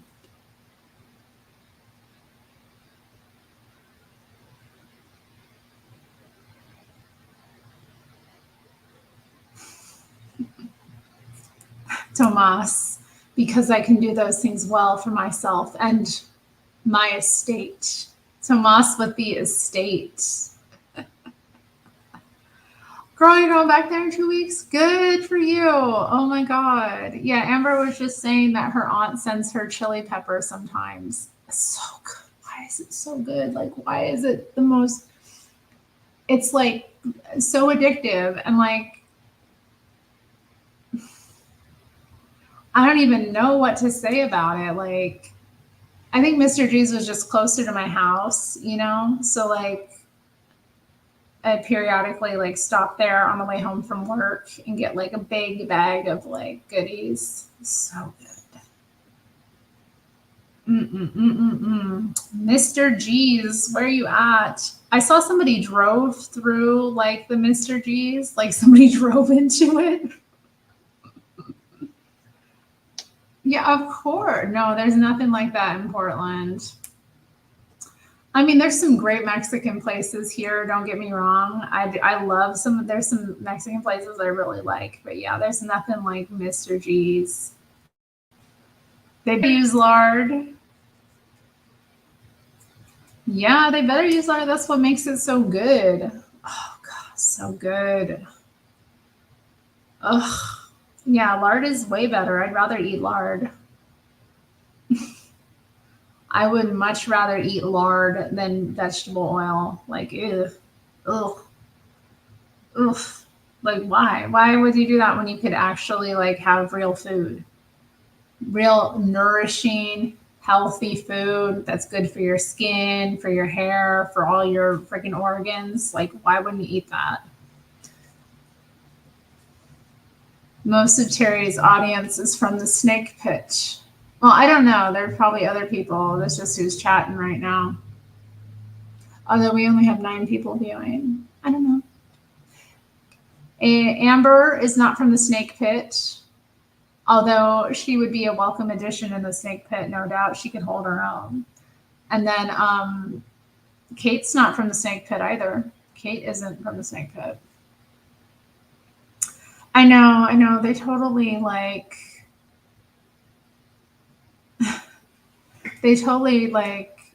just lied to us. No, I don't think she knows about the snake pit. Oh, yum. Yeah, all the good foods: lard, tallow, butter, ghee. I use a lot of butter in my cooking. I'm kind of a butter, although like I will save like bacon grease as well. Bacon grease is another thing that I'll save. Like when I cook bacon, I usually bake bacon like and I'll put it in the oven on like a sheet pan. Excuse me, and then I just you know drain the fat into like a container and keep it in the fridge.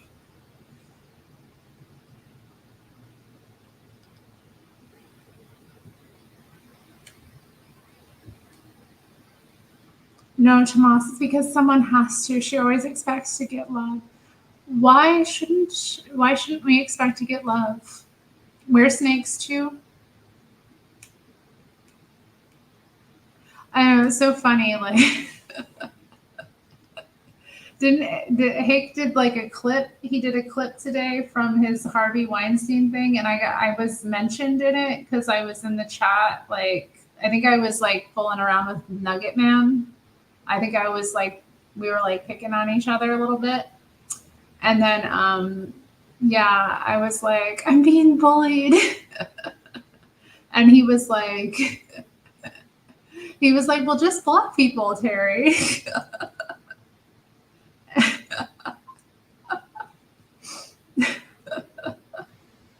Just block people. He's like, there are ladies in the snake pit.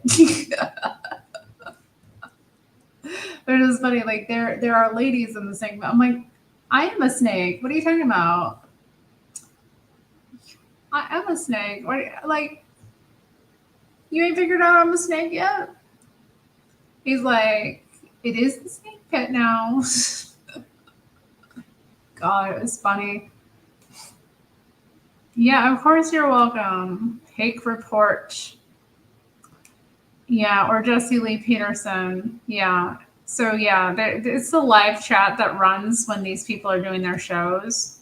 So like Hake Report, Joel Friday TV, and then Jesse Lee Peterson, also the American Anchor Baby. Like all of these, they have like live chats running while they do their YouTube shows because they do them live. So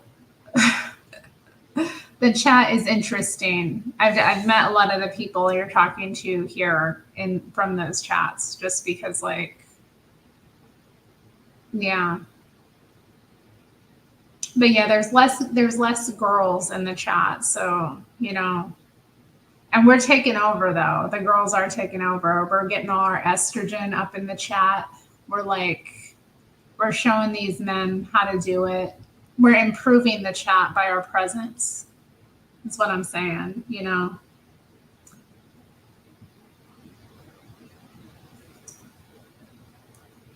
People expect love, but it's not always what happens.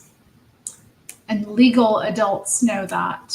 I'm always going to expect love, Bosco. I'm, delusional.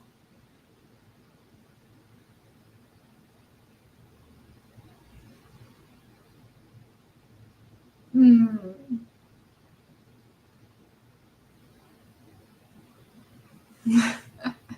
It is not a cult. It's just a chat. Anybody can show up. Anybody can show up and comment and chat. It's like not. It just gets a little snaky sometimes. Like people pick on each other a little bit, razz each other, or like more importantly, I like to pick on the hosts. Like I'd like to respond to what's happening. Hmm. Not showing the guys how to do it. What the? Oh, Tomas doesn't like that. Tomas. Tomas. What do you mean? Thank you, girl. Thank you. Do you mean I'm the biggest troll? Okay, I'm the biggest troll in the JS Urban Adventures cult. Shh.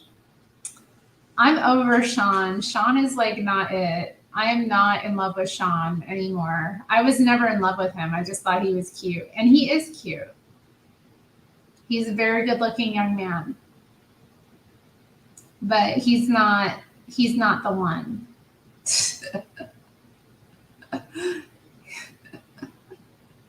I'm still gonna leave comments though, like saying he's cute from time to time or handsome just because it's it's fun.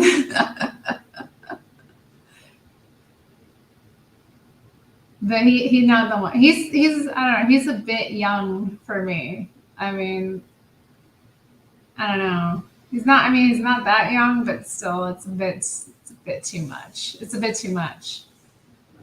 I mean, I don't know. I could probably obey him. I could probably obey him if it came down to it. If he wanted to make me his bride, you know. Yo, hello to you and your friend Muggsy Rome. People were missing you today, Rome. People were like, "Where's Rome? I don't see Rome." I was like, "Dang."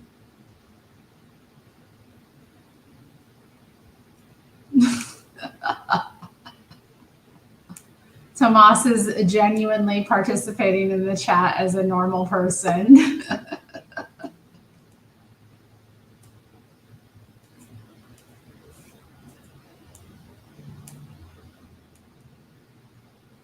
I want to troll, but Joelle Friday puts me. I know you got put in time out today, Tomas. I was shocked. I was like, oh dear. And then he was like, sorry, Terry, but I had to da da da da da. And I was like, all right, I understand, King. You know, I like calling him King. It's fun.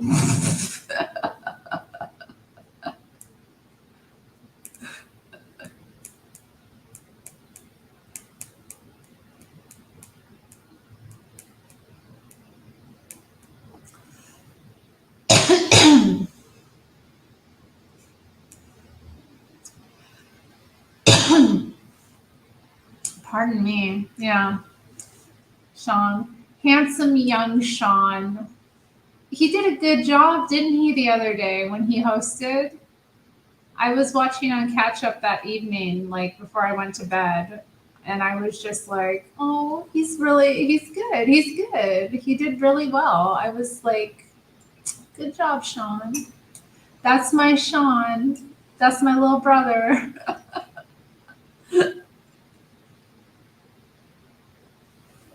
He did good. And he had interesting topics like deja vu. I was like, this is interesting. And he just laid it out and kind of went through it. And I love that he like took calls. It was just good. It was like, wow, okay. He could do this. He could do it.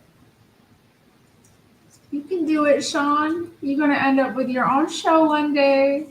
And we're gonna find a new producer. Y'all drove away Amber and Stacy. That's what happened. What did Kate's free eat? You're more like Joss. What? Oh my goodness. Yeah, I can't keep up. I can't keep up with the chat. Amber, come back. Amber's girl. Amber will come back. Amber's probably here. Y'all are just impatient.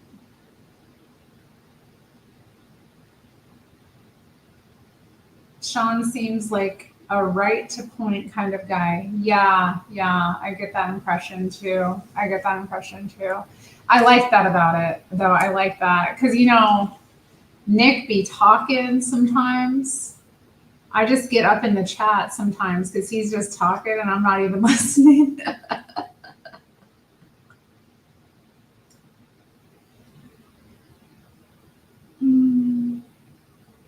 Yeah, gummy worm pet. Yum. Kate ate veggies and Impossible Burgers. When I was a vegetarian, I had the Boca Burgers. Boca Burgers were the best. Boca Burgers, and then Morningstar Farms. So, yeah, what I would eat, they had those like soy crumbles. I would put that in everything. And then like their little buffalo chicken nugget type things. I ate those. And then what else? There was another thing, like their little sausage patties, like the little breakfast sausage patties they had. I liked those too. And I've had I don't think it's impossible. Oh, God. Maybe it's impossible is like Starbucks breakfast sandwich. I think maybe it's an impossible patty. That one was okay. I guess it's made with like pea protein or something. But I don't know. I gotta eat meat. I gotta eat meat. Hmm. But yeah, he says he is not afraid of girls.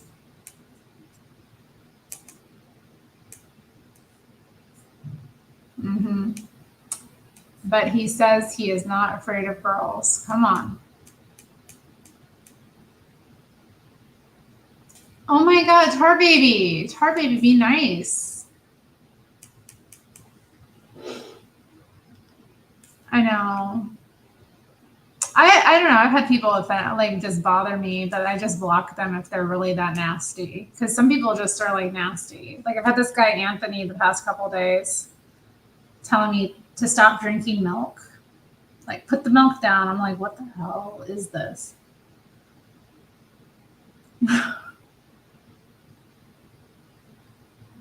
As I have to learn, I'm like, what is this person doing? Like, what is their trolling? Like, how is this trolling gonna work? Like, is this gonna, and it's also like, it just isn't funny. Like, I don't know. It's gotta be funny. I gotta be like able to like play off of it, you know? Bacon jerky, yum. I've never had bacon jerky. I've had like pork jerky, but not bacon jerky. That sounds awesome. Dang.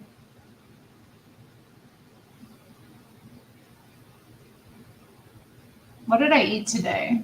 I'm like, what did I eat? I know I ate something. Oh yeah, I had like some scalloped potato. I had a big thing of scalloped potatoes with like some mortadella on the side, and then yeah,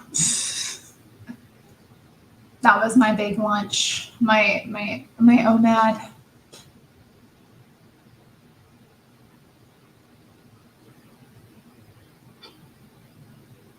Mm, I love eggs. I haven't had eggs in a while though. I used to like make them pretty regularly, but my like I've just been off schedule, like not having enough time in the morning to actually cook eggs. And I've also been eating later in the day too. And by the time I eat, I don't want to like cook eggs. Should probably have some eggs sometime soon though. They're a good breakfast. I don't know. I've been eating like one meal a day a lot lately, or like one big meal and then snacks.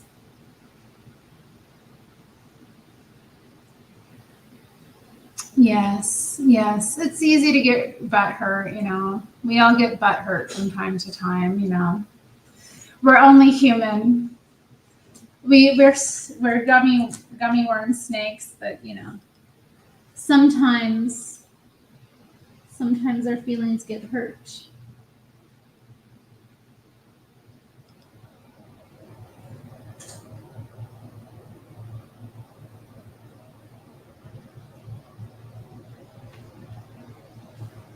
But probably best not to let it get to you, you know.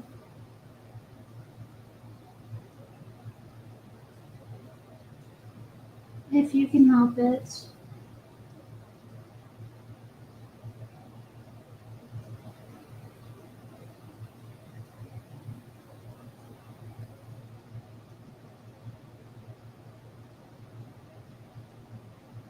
Hmm.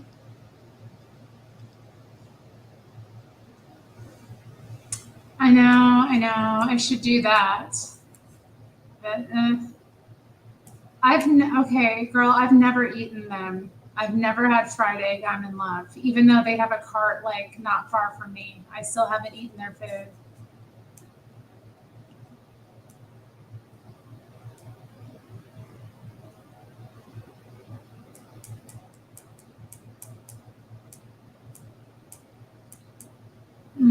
Fried egg I'm in love.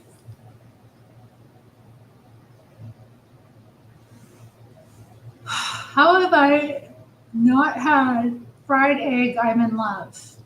Like I'm a real Portland hipster, but I've never had fried egg I'm in love. Like what am I doing with my life? It's right there, you know. It wouldn't take much for me to just go out one day and get a breakfast sandwich from them, see what it's about. They got the Nordstrom like cafe across the street. You know, I could go there, give myself a coffee, have with my little egg sandwich. But what am I doing with my life? I'm not doing it.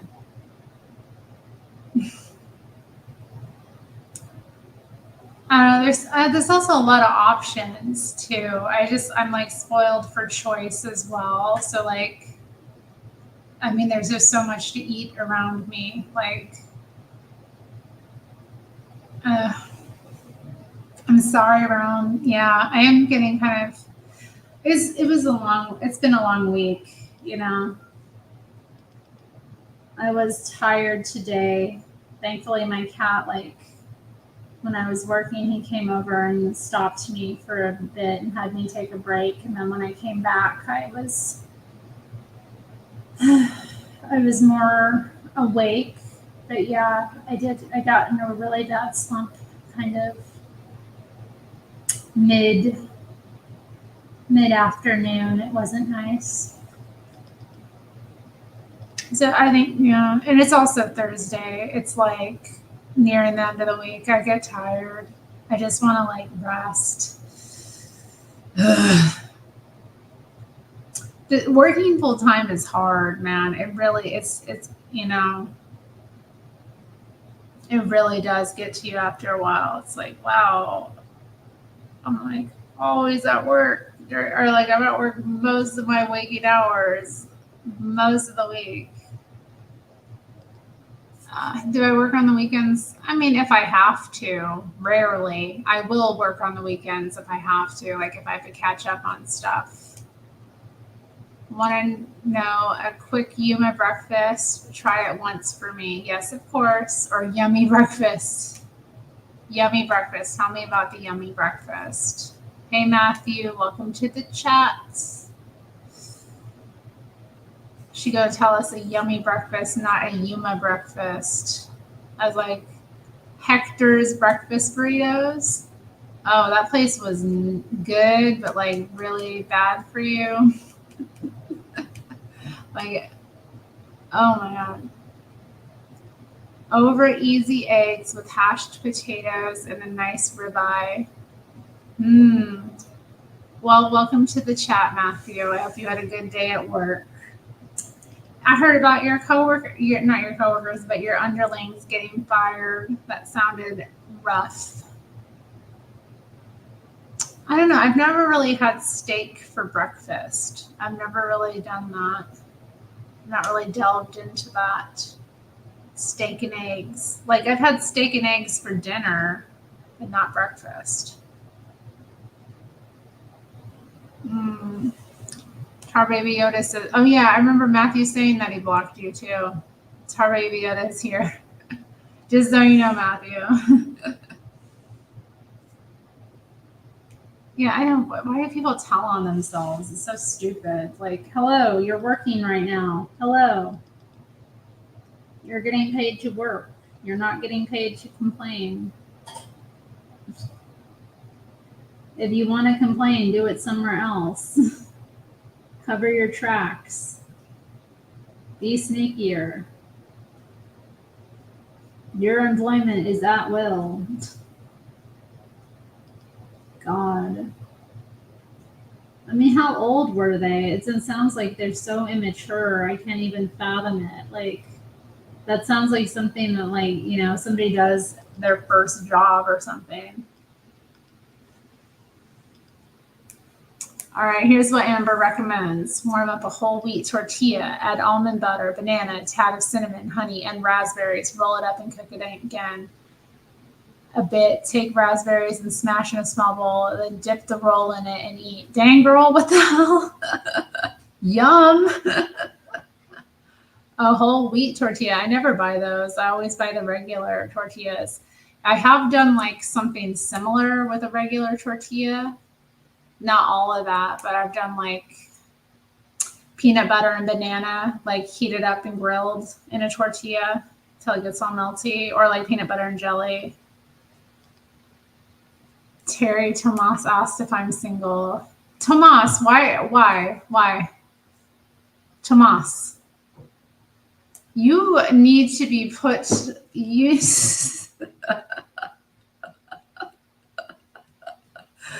Tomas, what are we gonna do with you? Like every woman, every single woman, I swear, every woman you come across, it's like, hey, Tomas is Tomas is a bit of a ladies' man, Amber.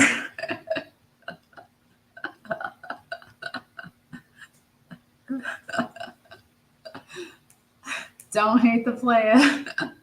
I do hate the player. You're in my chat, Tomas, and I'm not the most interesting woman to you. How terrible.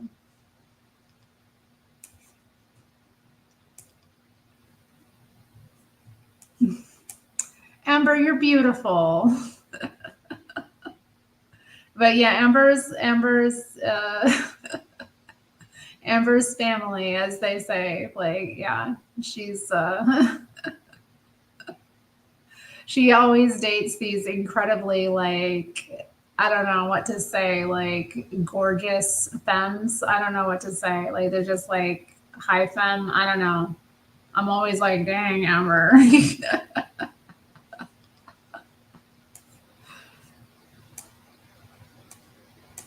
Yes.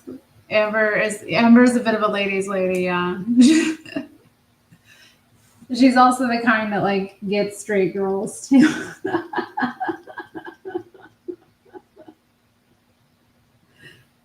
Were you not here earlier where she talked about dating Miss Yuma? She dated Miss Yuma, for God's sakes.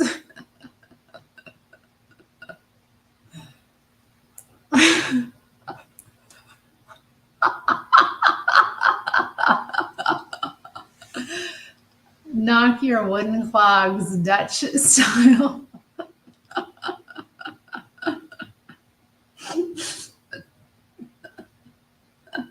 Knock your wooden clogs Dutch style. Lord have mercy. That is hilarious.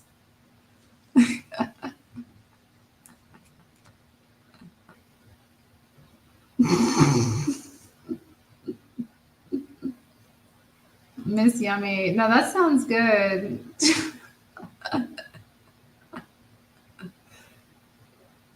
Amber, don't listen to Tar Baby Yoda. He has a dirty mind. He has a dirty mind. Santino, that's nasty. That is nasty. What the hell?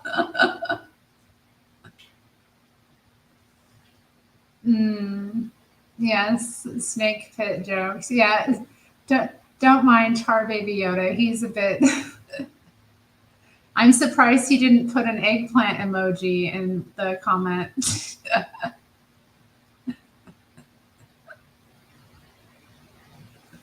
Lord have mercy. Put an eggplant in it and a donut. An eggplant and a donut.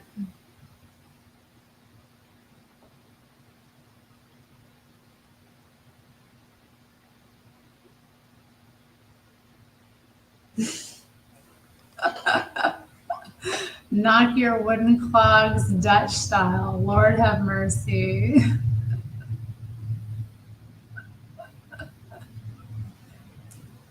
Yeah, God, it's so depressing, Kate. It's so depressing. Oh, Tar Baby Yoda, that's so. He's like, no, Tomas does not get an eggplant. He only gets a carrot. I know we were talking about donuts the other day. Oh, dang. I don't know. Donuts are so good. God. I want.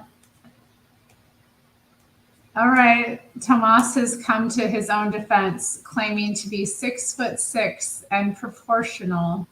I don't know what that means, but oh, thank you, Think Shake. Still beautiful after all these years.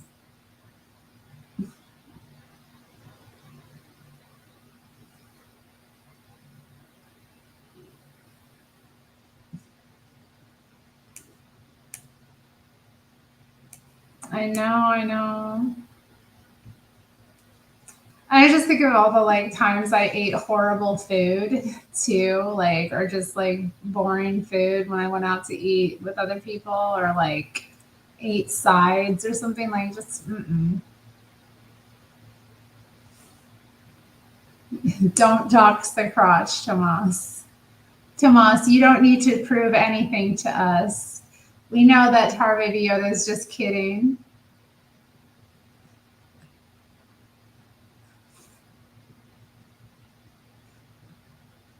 Tomas is like, it's proportional. It's proportional. Oh Lord. Ugh. Well, Amber, you're very pretty too, Amber. You know it. You know you're a pretty girl.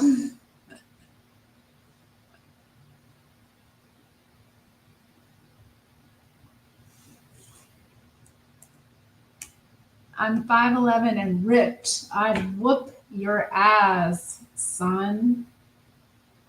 That's nice. And now Tomas has come with a a fencing. It looks like they're fencing. Yeah, I know. What's up with me? Like, it's so funny. I don't know, I keep blowing up. It is what it is. I'm just going to take it, like, because I was looking unfortunate at some times in the past, like, yeah, I'd be pretty or I'd have, like, nice features or whatever. But yeah, damn, I don't know what I've done. Age and time have treated my face well. It's like, I don't know. I'm lucky, I guess. I don't know. Yeah. I don't know. I think it's time being less crazy too, being less caught up in stuff, caring less about things like has helped. You know, you just, you know, I don't know too. I think I've also just invested time and effort into it. For the longest time, I thought it was wrong or bad to be a woman that like spent time on my appearance. That was wrong or something. It was anti-woman, it was anti-feminism, it was against womankind, and it's just like, why? God made me beautiful. Why would I waste? Oh, thank you, Think Shink. Think Shink says, I feel like I've watched your happiness increase over the years and adds the glow. That too. I think just being happy helps. I think not being miserable, yeah, not being unhappy, not dealing with the kind of stuff I had to deal with in the past, like it does something.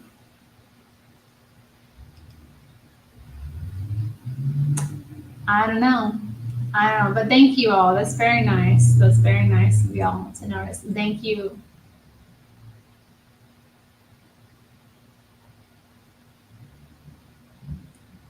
I do have to say, yeah, it's nice. That's part of the appeal of Terry, the massive progression. Intermittent fasting increases human growth hormone. Really? What does human growth hormone do? What kind of effects does that have? Because I do intermittent fasting. Like that's my thing. So I didn't know that. Like what does it do?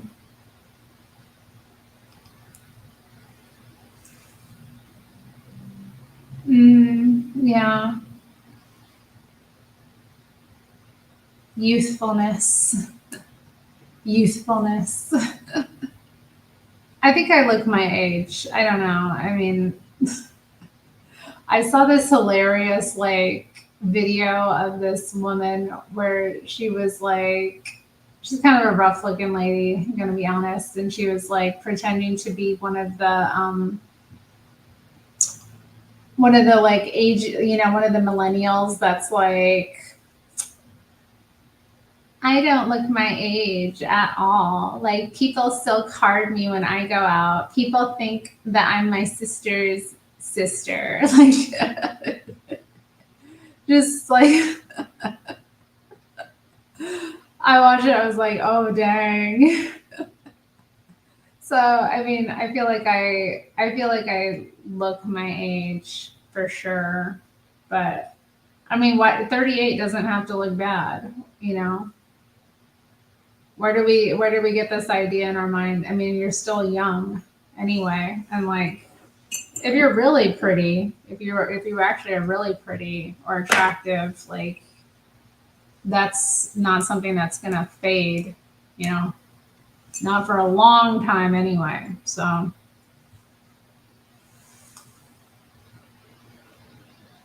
mm, mm, yeah, I know. Like, let me tell you, giving up war, giving up like being a warrior is great for you. It's so good for you.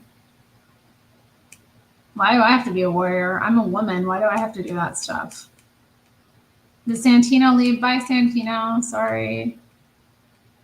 You used to have a glowworm. I'm jealous of you. I always wanted a glowworm. I never had one. Oh, girl, they're so cool. Yeah, I like that too. Yeah, keep it coming. Keep it coming. Just keep it coming.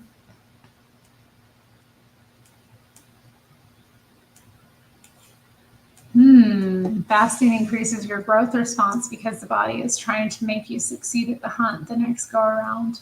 Okay. Interesting.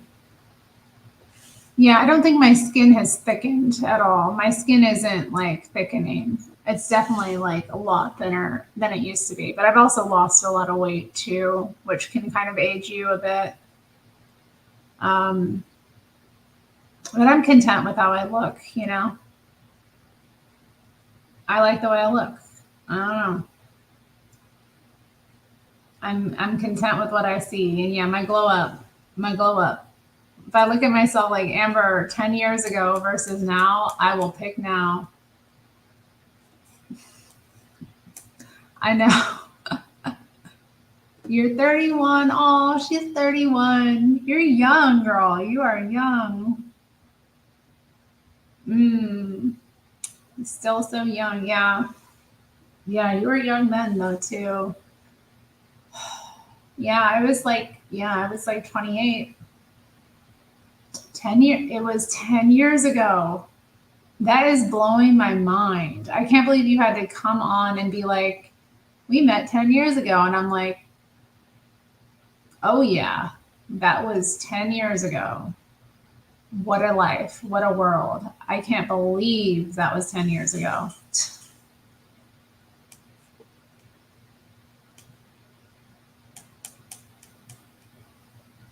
Amber has a James Dean thing. Yeah, she got that James Dean daydream look in her eye.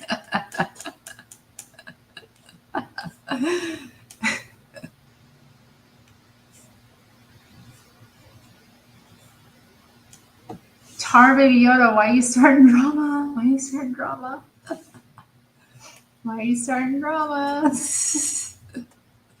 Maybe it's Maybelline, yeah. Do I have any Maybelline on? Not today. This eyeliner is Wet n Wild, actually. Yeah. They make a good liquid liner. I don't have any eyeshadow on. I think my lipstick is all rubbed off by now.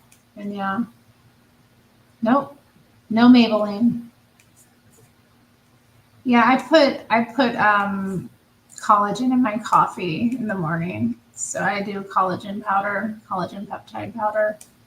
Been doing that for years. It probably does something. It probably does something.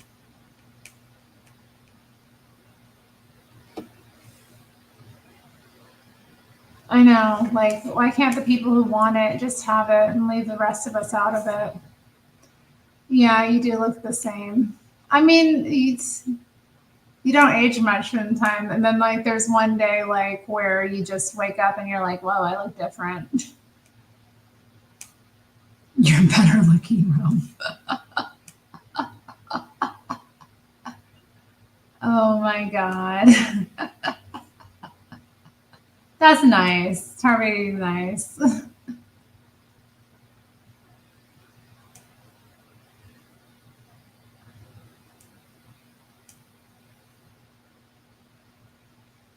Yeah, makeup is something. You've never worn makeup?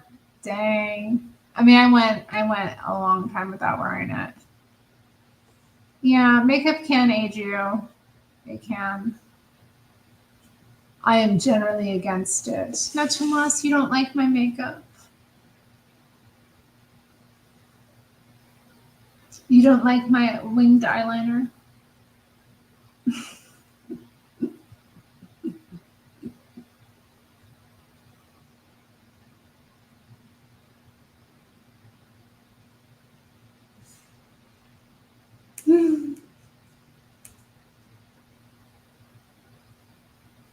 Kate don't wear makeup at all. Psh, y'all. I got into it. I was like, I'm gonna be a girly girl.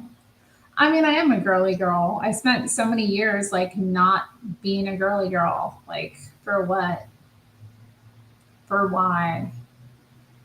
Now I'm gonna enjoy myself. I'm gonna play with my makeup.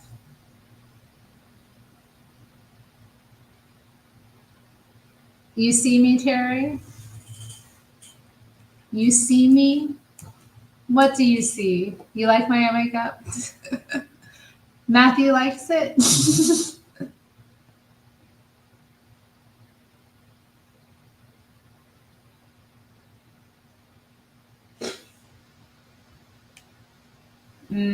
Let's not talk about toxic makeup. Let's. I know. I still get mesmerized when I go to a freaking makeup store. It's very overwhelming. Going into Sephora, even now, I'm like, oh. And I hate being bothered. Like I wanna look around and play, and they're always like directing me away from what I want to buy and what I want to look at.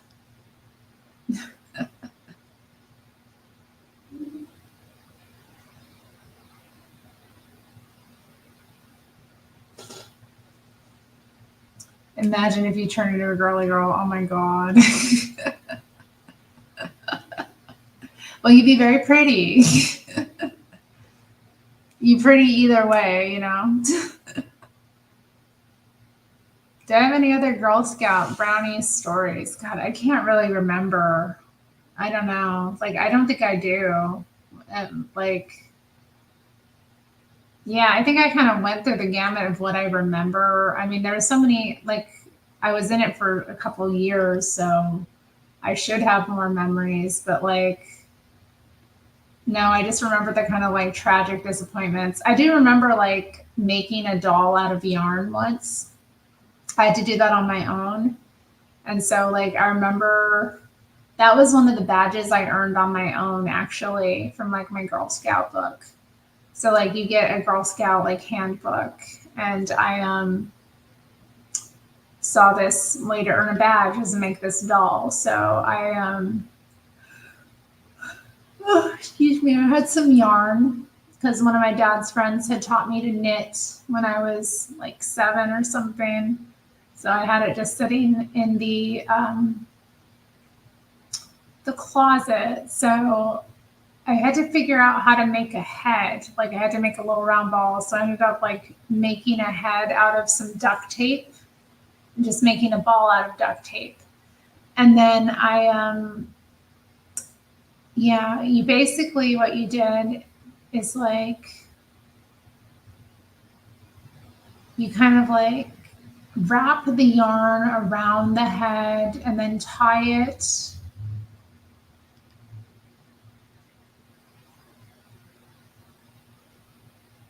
you had to cut like a bunch of strips of yarn too. So like I cut a bunch of strips of yarn, all the same length, I think.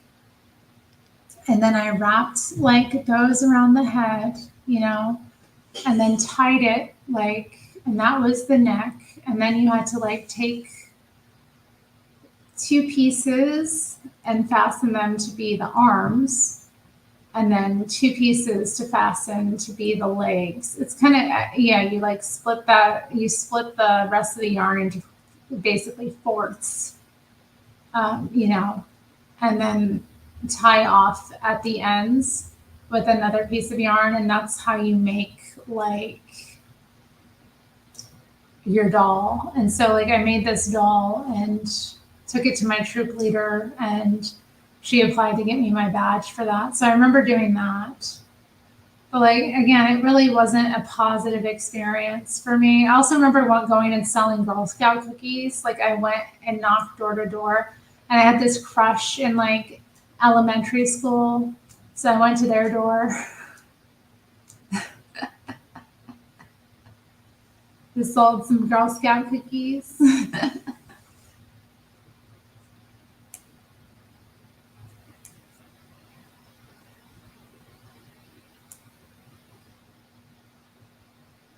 Mm.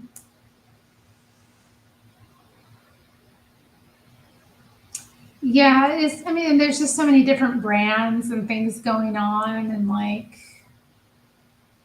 interest. I mean, it's all interest, and there's like, they have like their testers out. They're kind of like, they draw you in different, like, you don't even know, like, and then there's all the like makeup artists and like salespeople like coming at you. It is overwhelming, I have to say.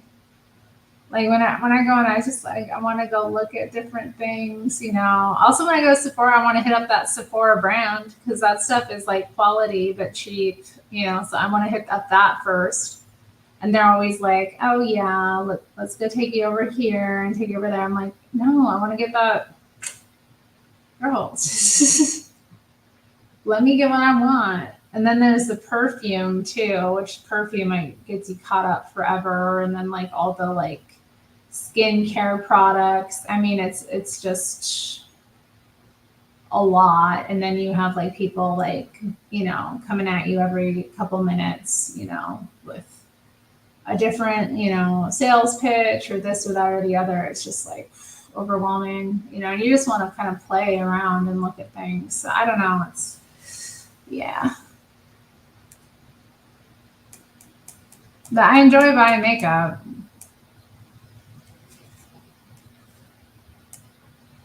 Oh, Avon. I've been thinking about Avon. Like, my dad had a girlfriend that sold Avon, and like they had the best insect repellent. I remember that they had. Like, they had this amazing scented. Like, it had a good scent, and it was like an oil. It wasn't drying. It wasn't nasty like the other sprays. It was just perfect, and it worked really well. Mm.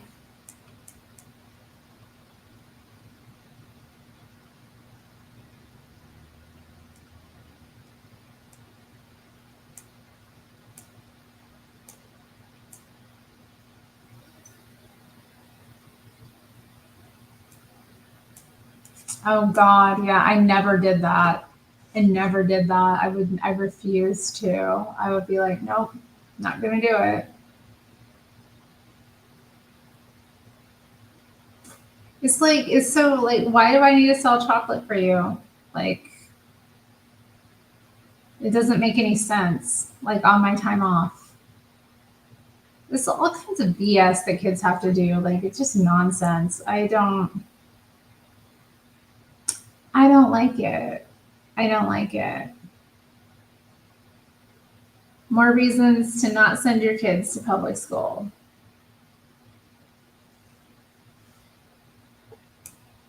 Terry gets all bad B when she talks about makeup. I love makeup. It's so fun. In your face, Joelle, Friday TV.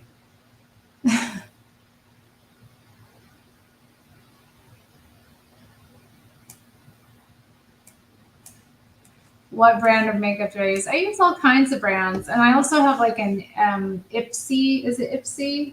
subscription, so I get makeup like samples sent to me every month.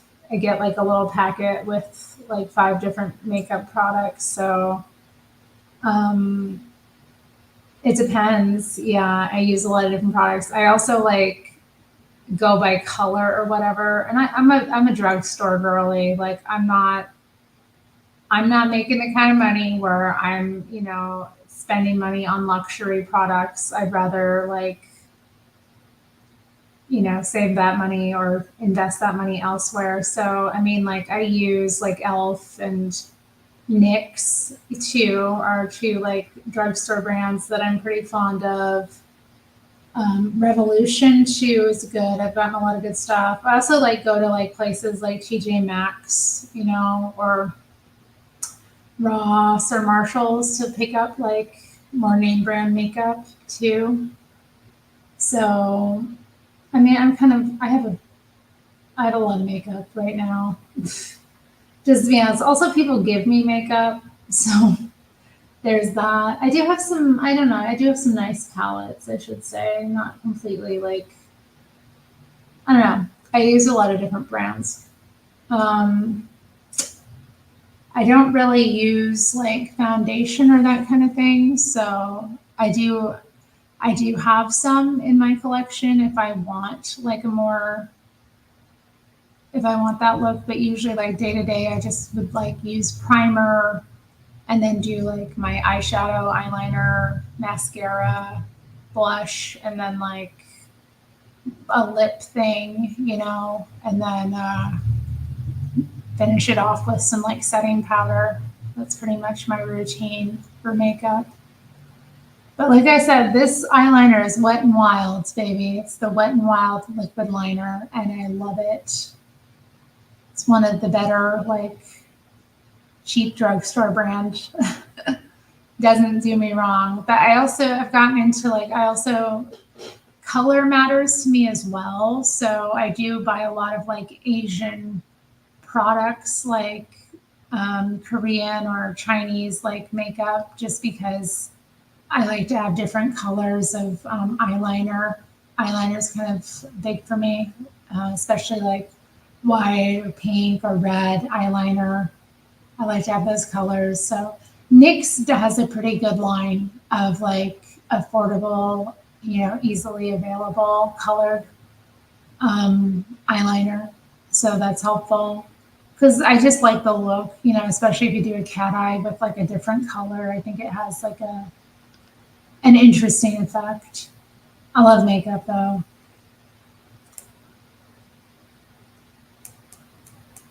You had to sell popcorn. That is lame. That is lame.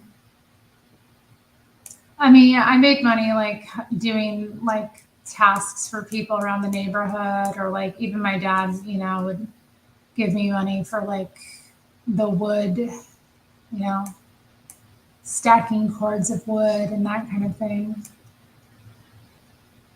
Hmm. Your BFF was an Eagle Scout? Dang. Nice. Eagle Scout. Respect. I do like MAC. Okay, I do have some MAC in the collection. I love their eyeshadow. And I have a bit of MAC lipstick, actually. I have a number of MAC lipsticks. MAC lipstick is good. I've got their reds are just good. I've got a number of like reds. I think my favorite color is called All Fired Up by MAC. It's like a pinky bright red. It's amazing. Amazing.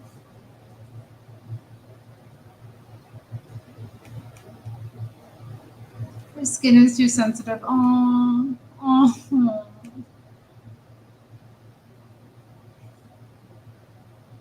Back in the 1950s when I wore makeup, girl. You were not around in the 1950s. Stop capping. Clinique is nice. Dang, girl. Clinique. Oh, wow. Red apple lipstick. That sounds nice. Red apple. I like that name. Essential oils. I like essential oils. I have not gotten into Jeffree Star. I do like Jeffree Star, like just entertainment wise. I do like him. I haven't gotten into any of his makeup though.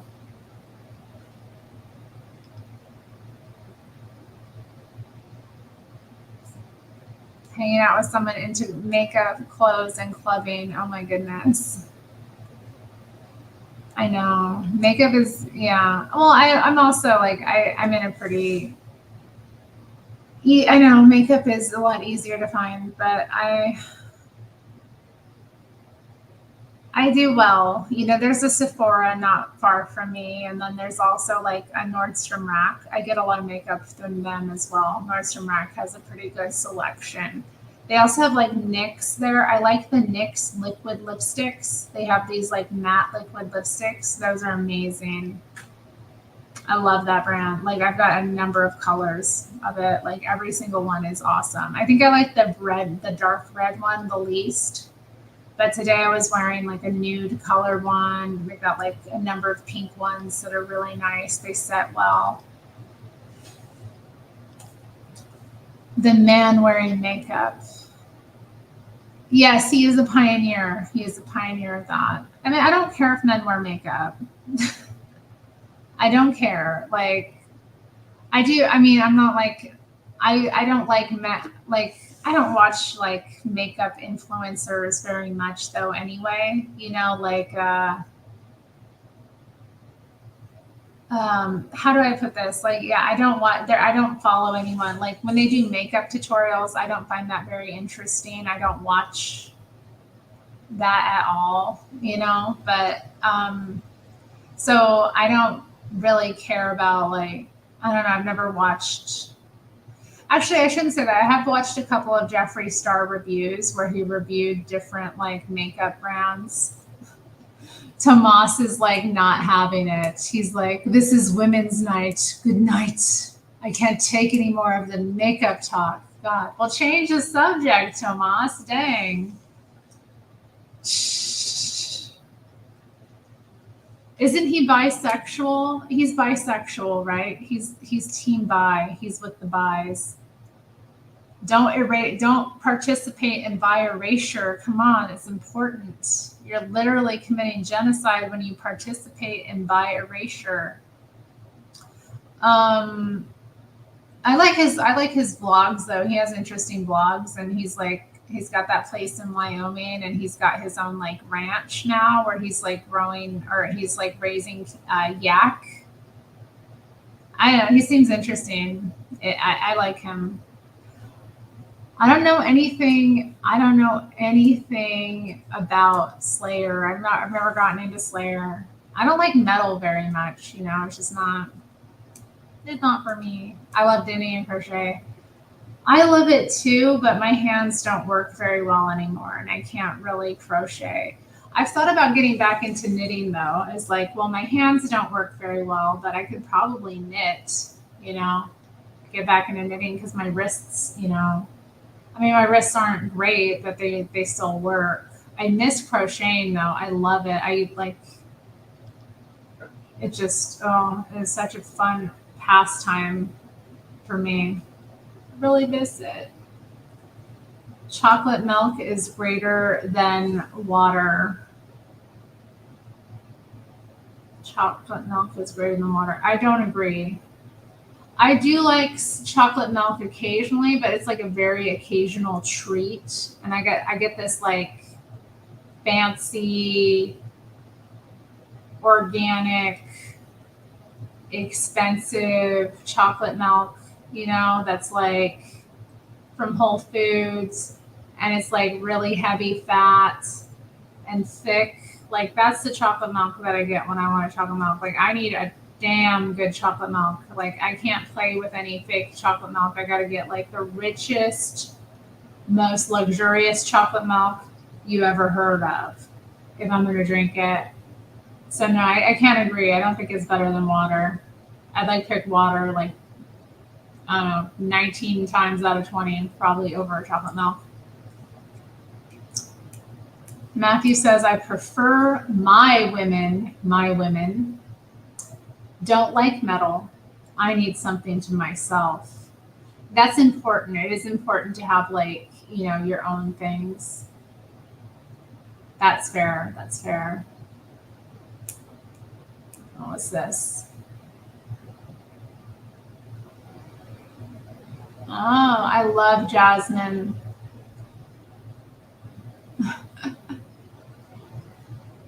I second Rome on talking metal. I don't know enough to talk metal. Like, no Nestle for Terry. Oh no, no Nestle for me. Silk chocolate milk. Are you like a vegan vegetarian?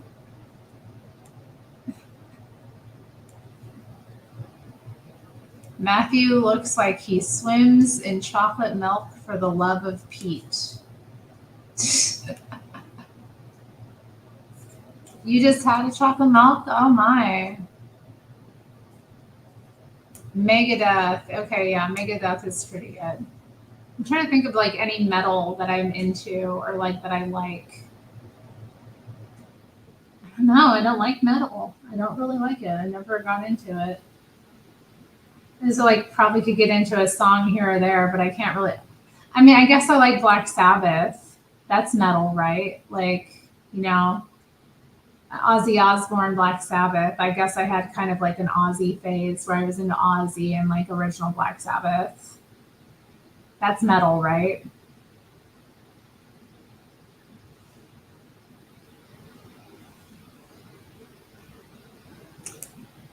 Matthew says that Yoda wants to lick it off of me, stalker.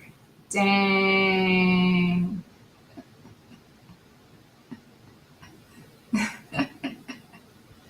Dang.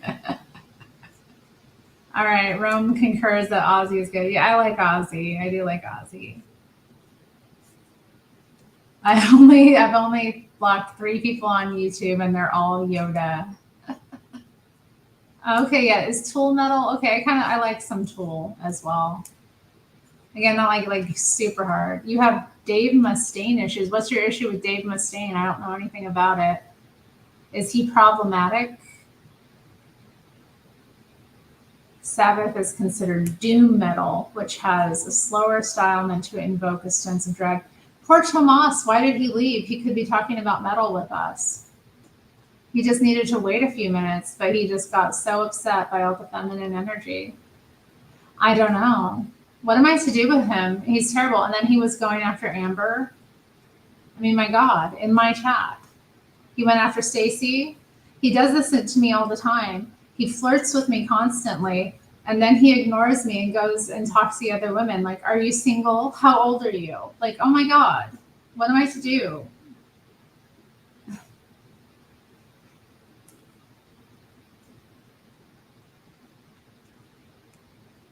Don't get jealous.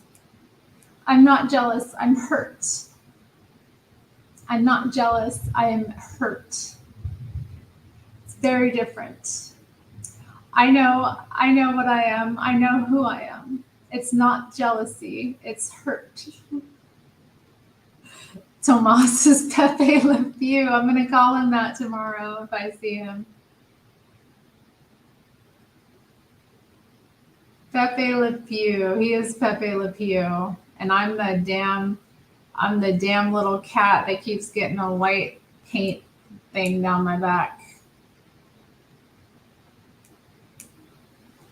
Whatever music you like, there's tons of metal made by people who share your tastes and who make stuff that blends the two very well.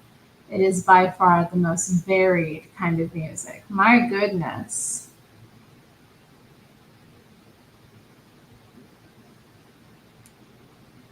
Ain't no ring on it. I know he has not put a ring on it. He said that I was too old. He did. He said I was too old. But then he came back. And then he came back and then he started pretending to. What did he do? What was he doing that was so silly? He was bench pressing me. He was pretending to bench press me in a chat. I mean, that is just suggestive, is it not? That is suggestive of interest, is it not? My goodness. Dave was highly misogynistic, and I don't care for him very much. Oh my goodness. Tar Baby Yoda, that is insane.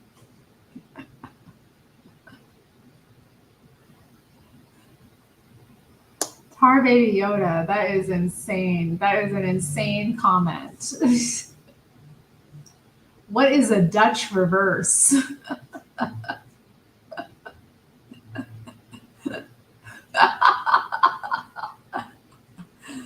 Matthew, it's nice when couples work out together. It is nice.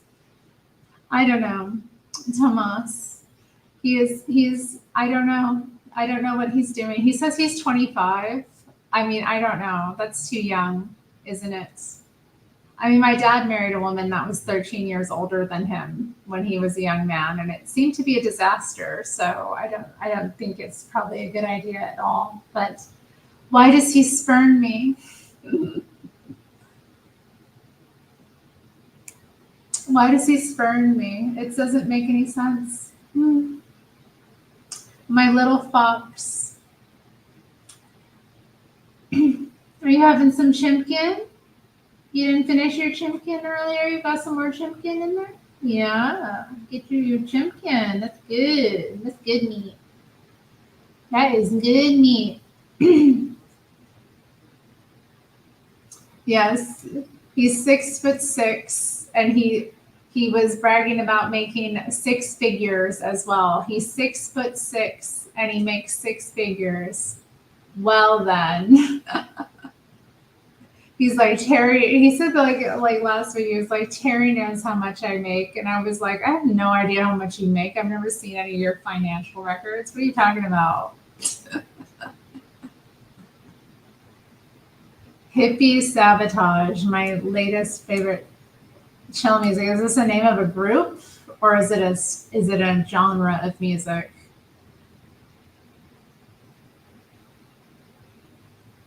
Wait till Country and Western Tuesday for that. You saw Counting Crows 9 times. Wow. Counting Crows 9 times. I've never seen anybody that many times. I can't imagine. What's the like? Who have I mean, even seeing a group more than once. I'm trying to think. Who have I seen more than once? I think the Dandy Warhols. The Dandy Warhols, or maybe like a local group.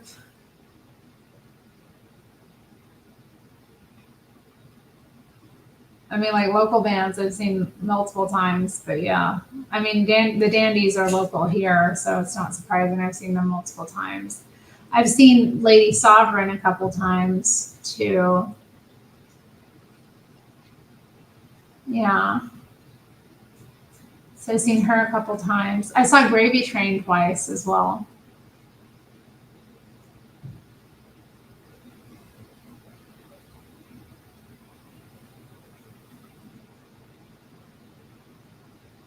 It's a genre of CIA work.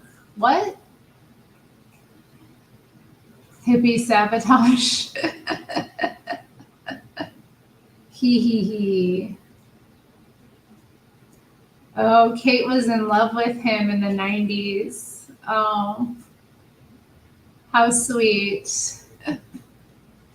How sweet. Yeah, no, I've never seen any group that many times. I can't imagine. I admire that. I love people that are like that kind of fan where you like keep going to see them over and over again. Hey baby, how you doing? Was that good? Was that good meat? Did you finish your meat? I went and got him some rotisserie chicken.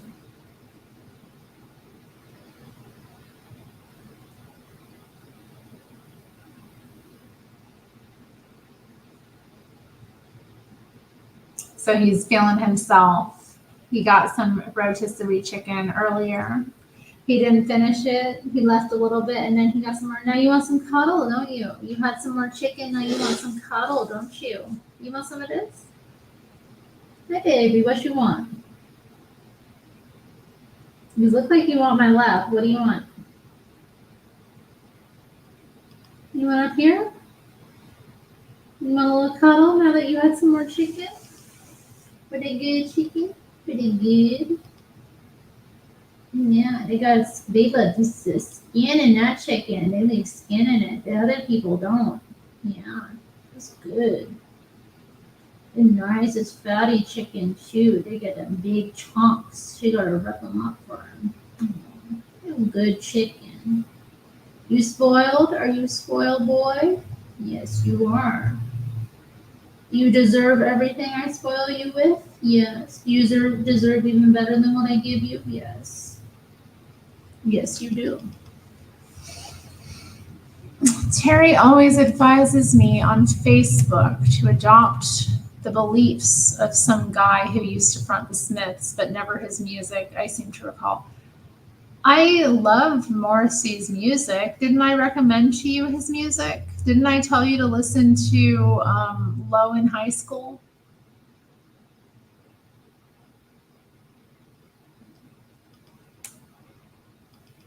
Was that you? I think it was. Low in high school.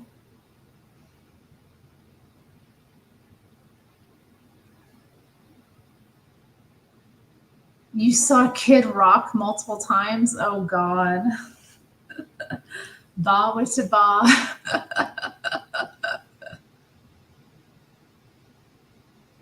White metal? Oh, my God.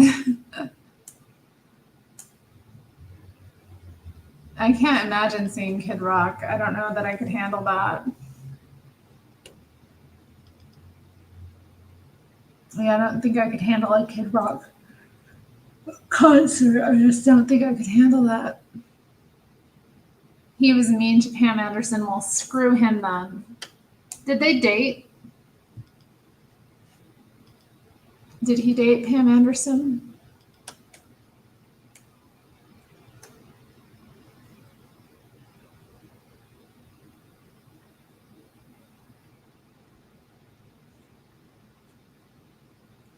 No, I am too delicate for that kind of music. I need music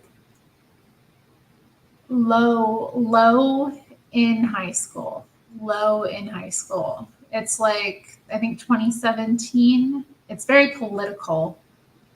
He deals with a lot of different things in it. And it's kind of like more rocky like music. He does, you know, he does have like kind of he does well with like aggressive guitars just because of his voice, you know.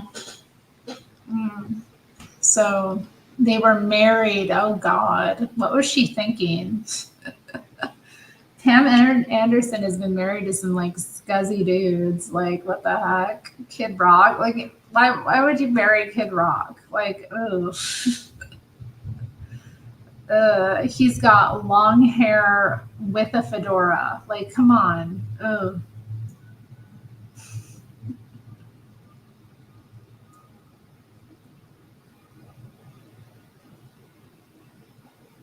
I don't know. I did get his. I did have his album. I think when I was a teenager, the one with the like middle finger. It was like the CD, and it was like black and white, and on the CD itself, it was printed and I will see how upsetty regretty it sounds to me. I will give it a fair shake though. What does upsetty regretty mean? Why would he marry her? Well, I can see why he would marry her. I can't see why she would marry him. You met Kid Rock back in '99. Oh Lord, that would be the time to meet him. Their marriage lasted for 4 months and he wasn't nice to her. That's terrible. I loved her. I loved her like I loved her like little tiny eyebrows. She had those like classic little tiny eyebrows. I wish those would come back in style. Devil without a cause. That's it. I remember that line. Devil without a cause. I'm going platinum.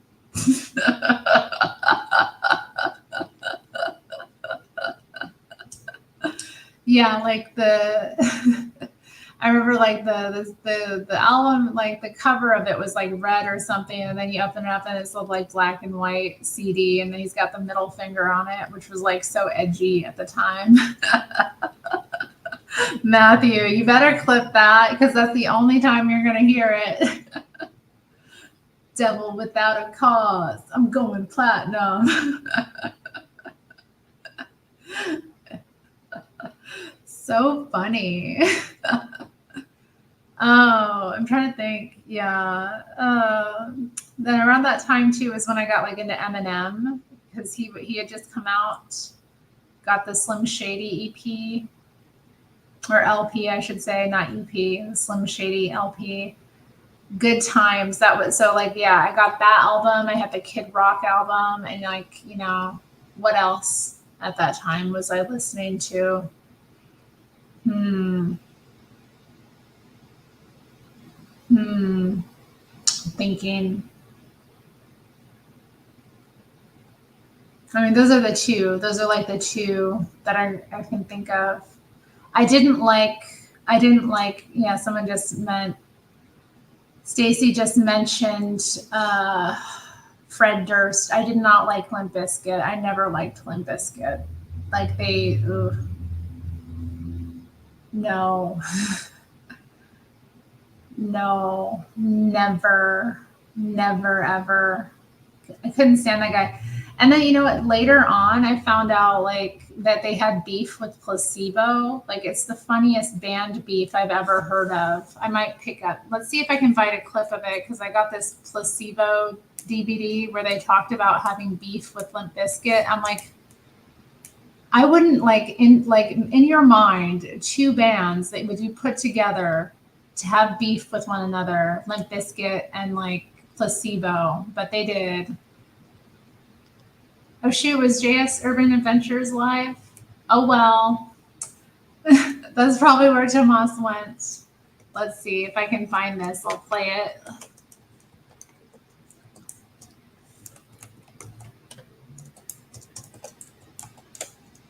Let's see.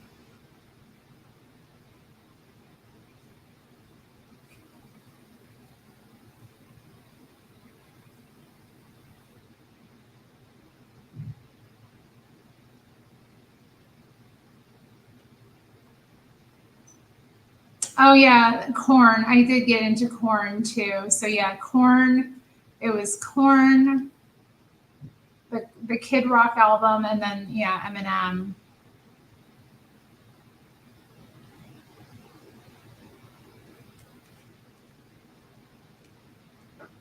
I guess yeah. I don't see. I'm not coming up with.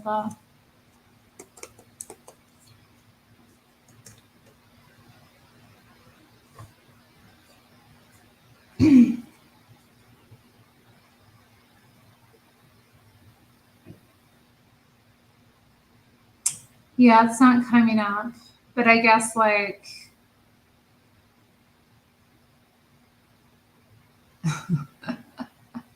it was like I think they were playing. Yeah, I think it was the Woodstock '99. Placebo was on that, and like they were playing before Placebo, and like before they came out, like Fred Durst was kind of like hyping up the audience, but he was like, "This band sucks. Their lead singer is an FAG." And like they've only got the one good song, like just kind of like egging on the audience and like so Placebo had to come over after or had to come out after that. And so they wore makeup. That's why you like them. I didn't get into Placebo until a few years later. I didn't really know about them at the time. So I can't say that. I pass out a lot of music shows because I'm on it. Jesus Christ.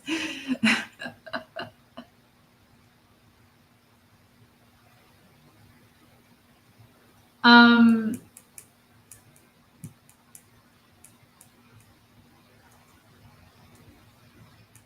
Placebo is gay. I mean, I don't think any of their members are gay, actually. They did do a cover of Running Up That Hill, but that was years later. Yeah. I did like Korn. I mean, I never really got into them, but I liked the album that I had. I did like it. What was it like? Follow the Leader, I think was the name of the album. That was a good album. I enjoyed it. Mm. But yeah, Placebo. I got into Placebo maybe like because 1999 was more like the time when I was going from middle school to high school. So I got into Placebo more like towards the end of high school, you know.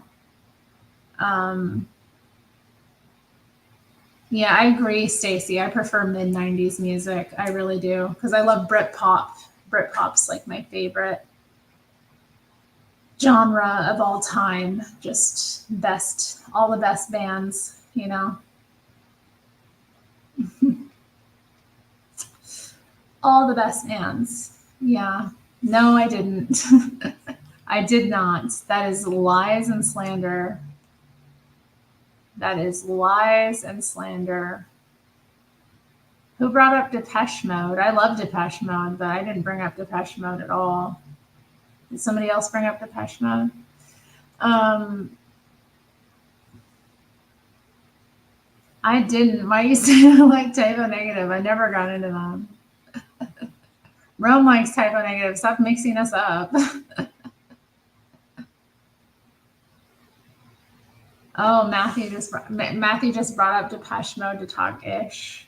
I love Depeche Mode, but yeah, but they're like they're not into any. They're like they're old timers compared to this. Like they're pioneers compared to this. I was talking about Depeche Mode like yesterday, or like not yesterday, but one of the recent streams. I was talking about music for the masses because I did get in music for the masses. I was like obsessed with that album when I was probably like 20 years old.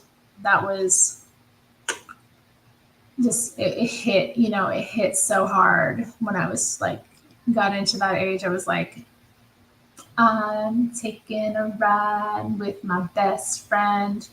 Do do do. I hope he never lets me down again. Like that just hit. It hit so hard. I love The Cure. I saw The Cure last year, honey. I saw them last year. It was so good. Yeah, just like heaven. Yeah, I love The Cure. The Cure was like the first band I ever got into, you know? The first like music I ever discovered on my own was Prince. So like I was really into Prince, but like The Cure were like the first band and they had this amazing website. Like their website was just such an excellent resource because I used to go to it like every day in middle school and like Robert Smith had each band member had their own page and they had like their influences listed, like art, you know. So basically, and Robert Smith had the most like extensive list. So I like went into his list of all the bands he was into, you know, and just started looking them up, you know. So I discovered all of this music just because of that. And then like there were all these fan websites. So like I got into a lot of the music I did just because like that and then going to like the fan websites and then like finding the individual people with their own who had their own like websites and you know pages and then getting into music that way. Also LiveJournal as well was a resource. So you'd like go to someone's you know bio or whatever and they'd have like lists, you know, or like things that they like listed or that kind of thing. And I often found bands that way.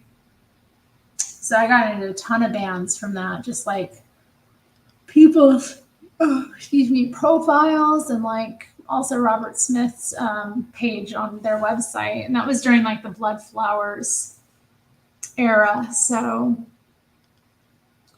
love me some Depeche Mode. I love synthesizers though. I love synthesizer music. Squeals and Prince. Who doesn't? If you don't like Prince, you gotta love Prince. I mean, I love that song. Mirror in the bathroom, please talk free. The door is locked, just you and me. Can I take you to a restaurant that's got glass tables you can watch yourself while you are eating? That's oh God, is that the English beach or is it oh God. Eek, I don't know. Mirror in the bathroom. You're my mirror in the bathroom. I love that because okay, one of my favorite movies of all time is Valley Girl. Okay, Valley Girl, and that song plays in Valley Girl in like this very pivotal scene where like he's hiding in the bathroom and she goes into the bathroom. He's hiding in the like shower because they've broken into this party of like Valley people, and he's from I don't know. I'm trying to think. Where is he from? He just seems to be from like Hollywood or something. I don't know. He's like from, and she's from the Valley. And Nicolas Cage, you know, he appears. Pardon me. He appears to her while she's looking at herself in the mirror, and you know, they fall in love. He like takes her on an adventure, and it's just like so silly because they're just driving around, going past like these Chinese restaurants and like the downtown area, and that there's like all these like city lights and stuff. And she's just like, it's so beautiful. I love that movie. It's so good. It's like one of the best movies I've ever seen. And like the dialogue in it is just next level hilarious. I mean, I still think about it sometimes, like the dialogue. And they're all like way too old to be teenagers at all. Like at all. It's just they look like they're in their 30s, a lot of them. Oh, I love The Crow. I mean, yeah, The Crow soundtrack is also a big one. I mean, The Crow soundtrack, of course. Who doesn't have that as like a pivotal moment in their musical development? The Crow soundtrack. And then when I saw The Cure, they played "Burn" too from the Crow soundtrack, which was dope, very dope. Pictures of You. I think they played that as well. Yeah, they did. They did. They played a lot of stuff. I was surprised too. They played M from 17 Seconds, which was like my favorite song. I loved like 17 Seconds. It was like my favorite Cure album for a long time. It's so hard with the Cure. It's like I would say my favorite Cure album is The Top, but then like 17 Seconds holds a place, and then of course Japanese Whispers, Disintegration, you know, obviously big one. I also love Wish. Wish is like intense. I mean, but I don't know, it's like such a big. I just love The Cure. They're just amazing. I mean, there's nothing like The Cure. I'm so grateful I got to see them. I do love the Pogues. I bet you had huge hair in the early 90s. I was a little girl in the early 90s. I didn't have huge hair at all. I was a little girl being raised by my very like my dad. I didn't have big hair at all. I mean, it had natural body, but yeah, didn't have huge hair. I love the Pogues. I do.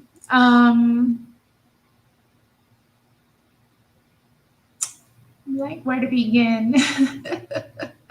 Where to begin? The Pixies are like a hard thing for me.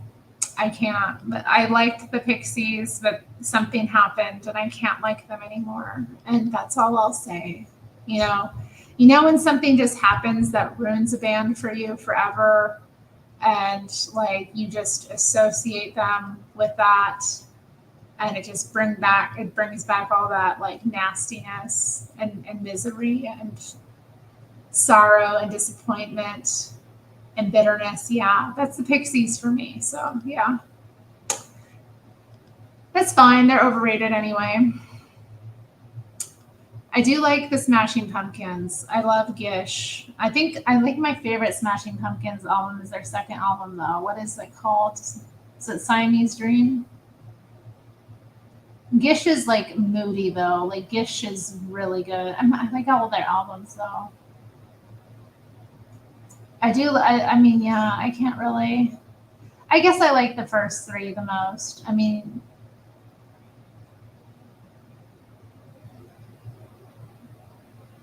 hmm.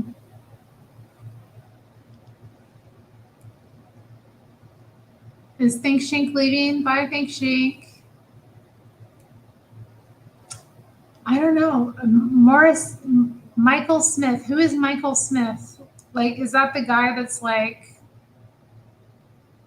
No Myth? Is that the guy? Or like Amy, what's her name? Oh God. Oh, what's her name?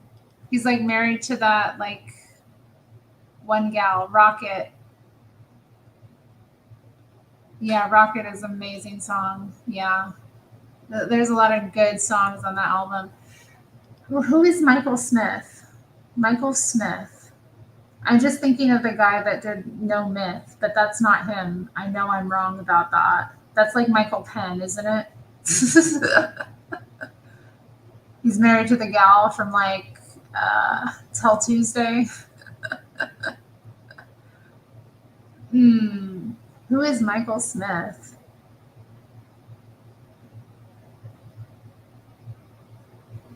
Are you talking about Robert Smith? Are you talking about Robert Smith and Morrissey, their beef? Amy Mann, thank you. Thank you. Thank you, Amy Mann. Amy Mann, she's something. I like some of her music too. She has a nice voice. She really does. And yeah, didn't Michael Stipe? Okay, like I think Michael Stipe and Morrissey didn't they like date? Like they were a couple for a while. It's rumored that the song "Found, Found, Found" is about Michael Stipe. Found, found, found. Someone who's worth it in this murkiness. Someone who's never seeming to be scheming. Found, found, found.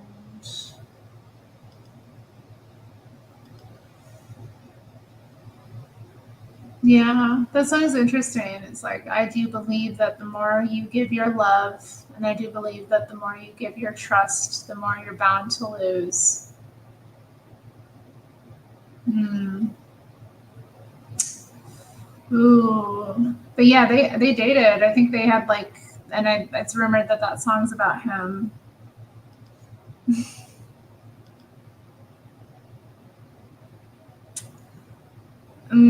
It is deep. He's like, and then it ends like, found, found, found. I do believe I've never found somebody who wants to be someone who wants to be with me all the time. It's just, I don't know, it's a very sweet song. It's relatable. It's like,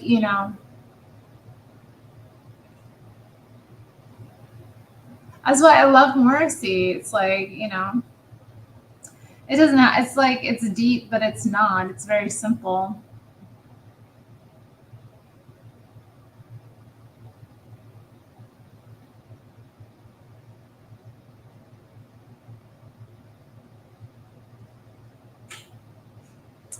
Kate is like catching up. Kate's to the Britpop. Kate with the Britpop. I love Britpop music. I've gotten into the auteurs lately, or the auteurs. Very good. Like they've got all kinds of amazing songs. There's one I've gotten really into, like Idiot Brother. Oh man, that one I've like put on a lot of playlists. I'm like, I love Coolest Shaker. Shut up, Coolest Shaker. Yes, Coolest Shaker. Oh my God, let me think.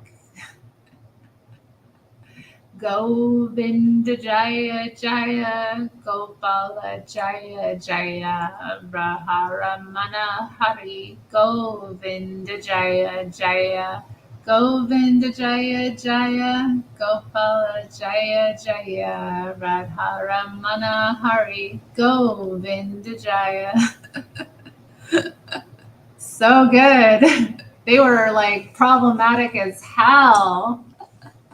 Love it. Like, oh my God. Like, you can get away with that level of cultural appropriation nowadays. People would like kill you. You're talking about when in Rome. I don't like Blink 182 very much. Like, I'll be honest. Like, they were a group I never got into. I liked Green Day a bit, like when I was younger.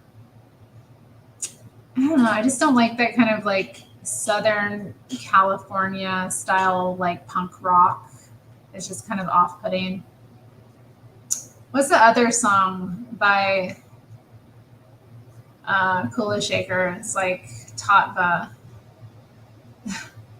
Tatva. I never got into Matis at Yahoo, although I have this friend, Jewish friend.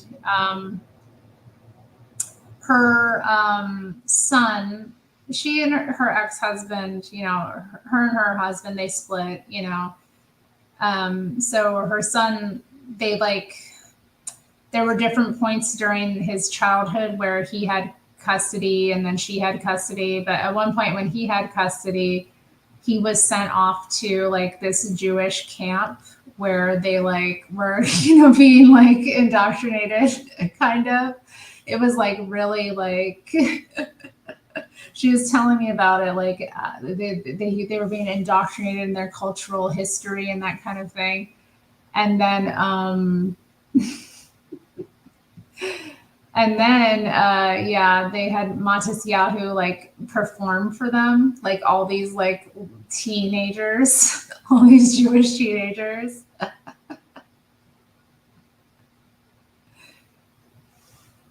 So I don't know. I never got into him. I mean, I did. I liked what I've heard, but I was just kind of like, oh, that's weird. He's like playing at a camp for like these kids. Okay, interesting. Little Zionist indoctrination camp.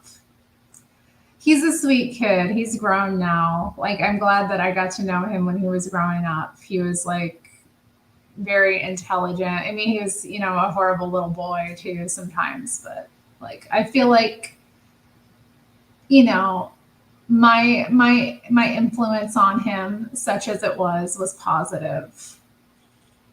The English beat. Thank you, Kate. She's catching up. Mm, Cola Shaker. Yeah. Golden Years. Yeah, I like Golden Years. I love Bowie. Who doesn't like Bowie? Bowie and I have the same birthday. He's my birthday buddy. January 8th.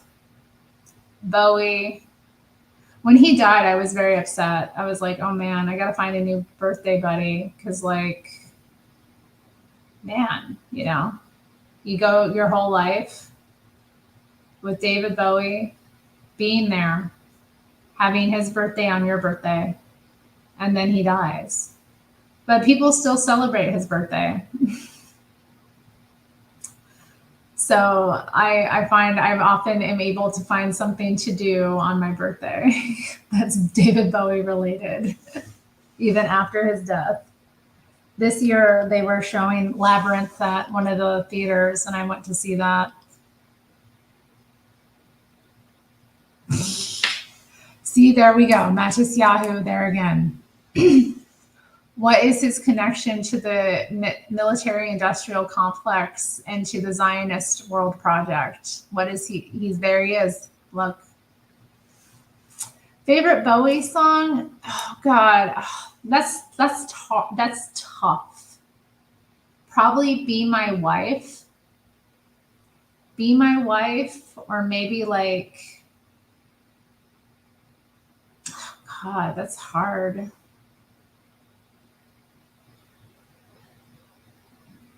Hmm. Station to Station, maybe. Be My Wife or Station to Station. Station to Station probably would win out because it's like, epic. I haven't listened to Station in a while. Actually, it's like such a good album. Life on Mars is, I mean, I love Life on Mars too, for sure. But I think Station to Station is, I love his like Thin White Duke era. And then, yeah, I love Be My Wife. It's so like simple, but like, I don't know, it's romantic. It's, I don't know. It's tough with Bowie. Bowie's such an interesting figure. Bowie was too feminine for Matthew. Interesting. I mean, I don't know. I like that about I like those kind of artists that can transcend that. I mean androgyny is like often coupled with creativity. Often, like the best artists tend to be androgynous in some way. You find that men and women. Um, but yeah, Bowie's such an incredible figure. Okay, Kate's catching up. She's gotten to the Kula Shaker. I hope she appreciates me singing some Kula Shaker to her. Uh huh. Well, I mean, if you were a male artist, would you rather have men or women as your fans? You know? I'd rather have women as my fans if I were a man. Because that's the thing, like my favorite band, go back to Britpop, my favorite band is Suede. So they're they're very much a girls band. They're a band for women. There's a lot of gay men that are into them, and every now and then, like, a man who's like comfortable enough with his masculinity to stand them. But they're a girls band, and they've talked about that like openly. They're like, we have no problem being a girls band. Like, we're there for, we make music for women. Like, wouldn't you rather have women listening to you? I mean, having men listen to you is kind of gay, isn't it? Like, Bowie was no more feminine than Prince. Yeah, I mean, well, Prince is another example of a androgynous artist. Matthew likes Hanson. Yeah, Hanson were good, weren't they? That was about a man I met. He was an astronaut named General Stafford. Interesting. But the Major Tom. Mm. How is it gayer than listening to Limp Bizkit? I feel like Limp Bizkit is way gayer. It's just like way too much masculine energy going on. Rest in peace, General Stafford. Yeah, I love Bowie though. Bowie's amazing. Prince was pocket sized. He was. He was 5'3". It's amazing to think about. 5'3", but still bigger than all of us. I love Prince's. Very, yeah, it was so sad. Like David Bowie died, then Prince died. Prince died the same week as my dad. He died like a couple days before my dad died. Like, oh, it was hard. Hmm.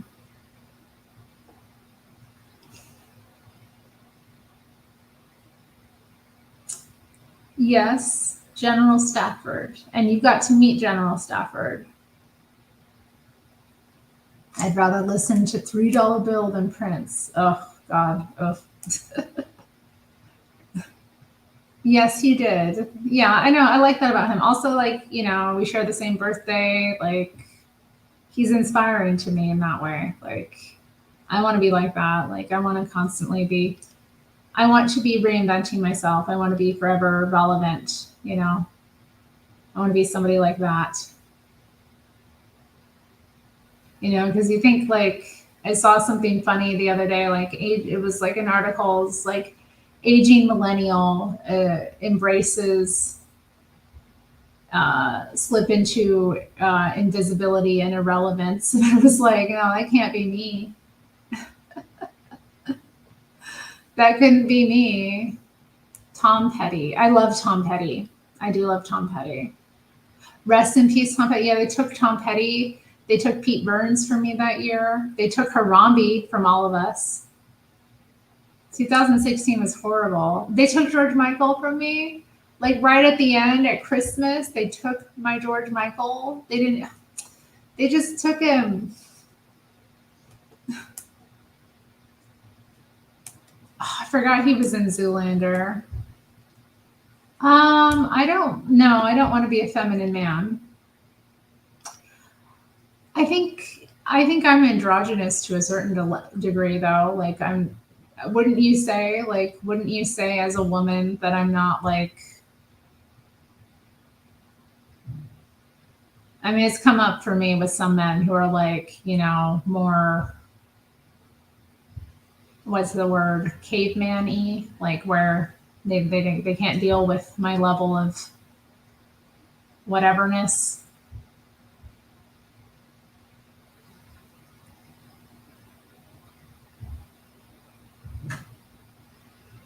I mean, I just think I'm a girl. Like, I just think I'm a girl, but like everybody has masculine and feminine traits, though. Like, these are things that exist within us. We all have a part of us that is receptive and a part of us that is, action oriented. We have these are these are poles within us, and some people are imbalanced. Some people are imbalanced in certain ways with their masculine and feminine energy. And so, like, or I don't want to say imbalanced necessarily, like, people are people. Like, why can't we just be who we are and not think so much about it sometimes? But they can cause problems in terms of like heterosexual relationships with those things being out of balance. George was not morally straight. George. No, he was not morally straight, but I still loved him. So I still loved him. I still miss him. I love Aerosmith. I do love Aerosmith. Oh yeah, are you an INTJ? Yeah, INTJ. Yeah. Interesting. I mean, how much stock you want to put into the Myers-Briggs thing, but definitely, yeah. Getting kind of put into the INTJ, there's like, you kind of do see that. It's like, okay, like these ways in which people think that you're like, or it kind of comes up with the relationships with women, I think, a lot too, or even with men, like, because I'm not. I often end up being the logical one when I'm interacting with people, like, because of that, like the way that my mind is oriented, it's like more towards that. So, INTJ, Pharaoh Smith, I love it. Pharaoh Smith. Oh my God, I would go see Pharaoh Smith. Okay, so INTJ is a category of like the Myers-Briggs type. You're kind of sorted by different things. So INTJ stands for intuitive, or not intuitive, introverted, excuse me, introverted, intuitive, thinking, judgment. So these are kind of like how you perceive and how you kind of interpret the world, how you engage in the world. This is how you process information. This is kind of how you are, most likely oriented. I mean, like I said, take it with a grain of salt. She liked me singing Govinda. I don't make me break out into it again. I think that like what's the chorus is like Nasring a day, Jai Nasring a day. So yeah, INTJ is it's kind of the INTJ category is like less common for females. So there's a lot of like attention kind of put on the INTJ female just because it's like not common for women to be in that position. And I sometimes wonder, like, you know, I don't know. But I mean, again, it's like only, this is just a way of categorizing people that's like, it's, I guess it's a little bit more scientific than other ways, but I don't see how it's any more different than like astrology or something, like a lot of what is, you could say about an INTJ female is like also applicable to like astrology, and if I like pull up my birth chart and I'm like, okay, well, like I've got this and this and this, like it's just like, like a lot of it's just silly ways of categorizing people.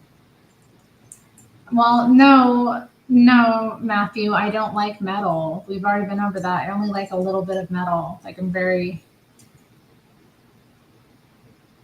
like not into metal. I like girly music. I like pretty music. Okay, thank you, Stacy. Yeah, Stacy's explaining it more to me. Yeah, cognitive functions, like how you function, how you interpret function in the world. I've dated like a lot of like um, ENFPs, so extroverted, intuitive, feeling, perception. They're pretty interesting people. I haven't dated a lot. Dated a lot.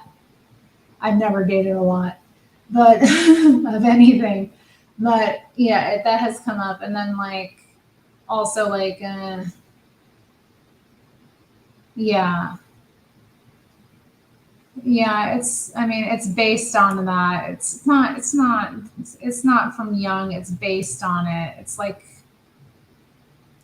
hmm I like country. I like a lot of country, but I don't like. I wouldn't say I'm a. I wouldn't go around telling people I like country. Jalen said he's gonna rip out Josh's dreads. Are you serious? Oh my god, it's getting bad between Jalen and Josh. I thought they were friends. What's going on? What's going on there, Tar Baby? Is everything okay between them? Do you know?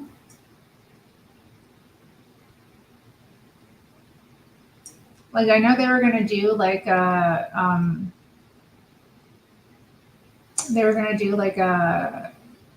debate coming up like on May 4th.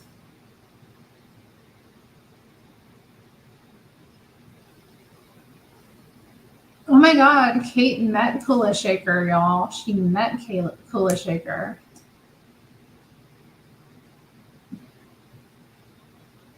Yoda is such a woman. I have a theory. Okay, what's your theory about Yoda? I want to hear it. Yoda told me he's a white Chad, so I think he might be Sean. Yoda, are you Sean?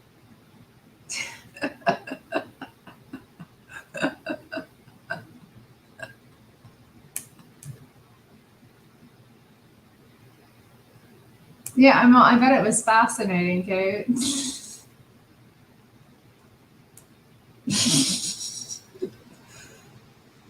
Okay, well, Tar Baby has come back at you, Matthew, saying that you have a vagina. How will this go? Yeah, Chad and Stacy are both in the chat. Awesome. Silly, silly, silly.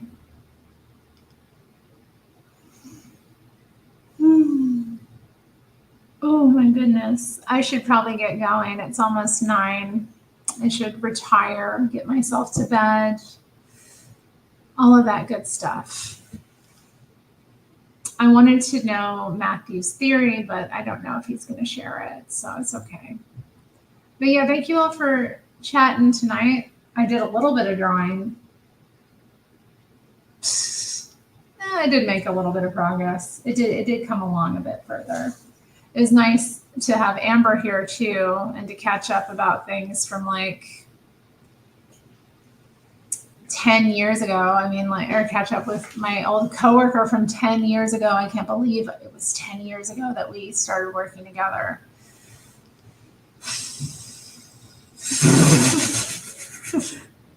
I'm not putting that up. No. No. Have a good night, y'all. Bye.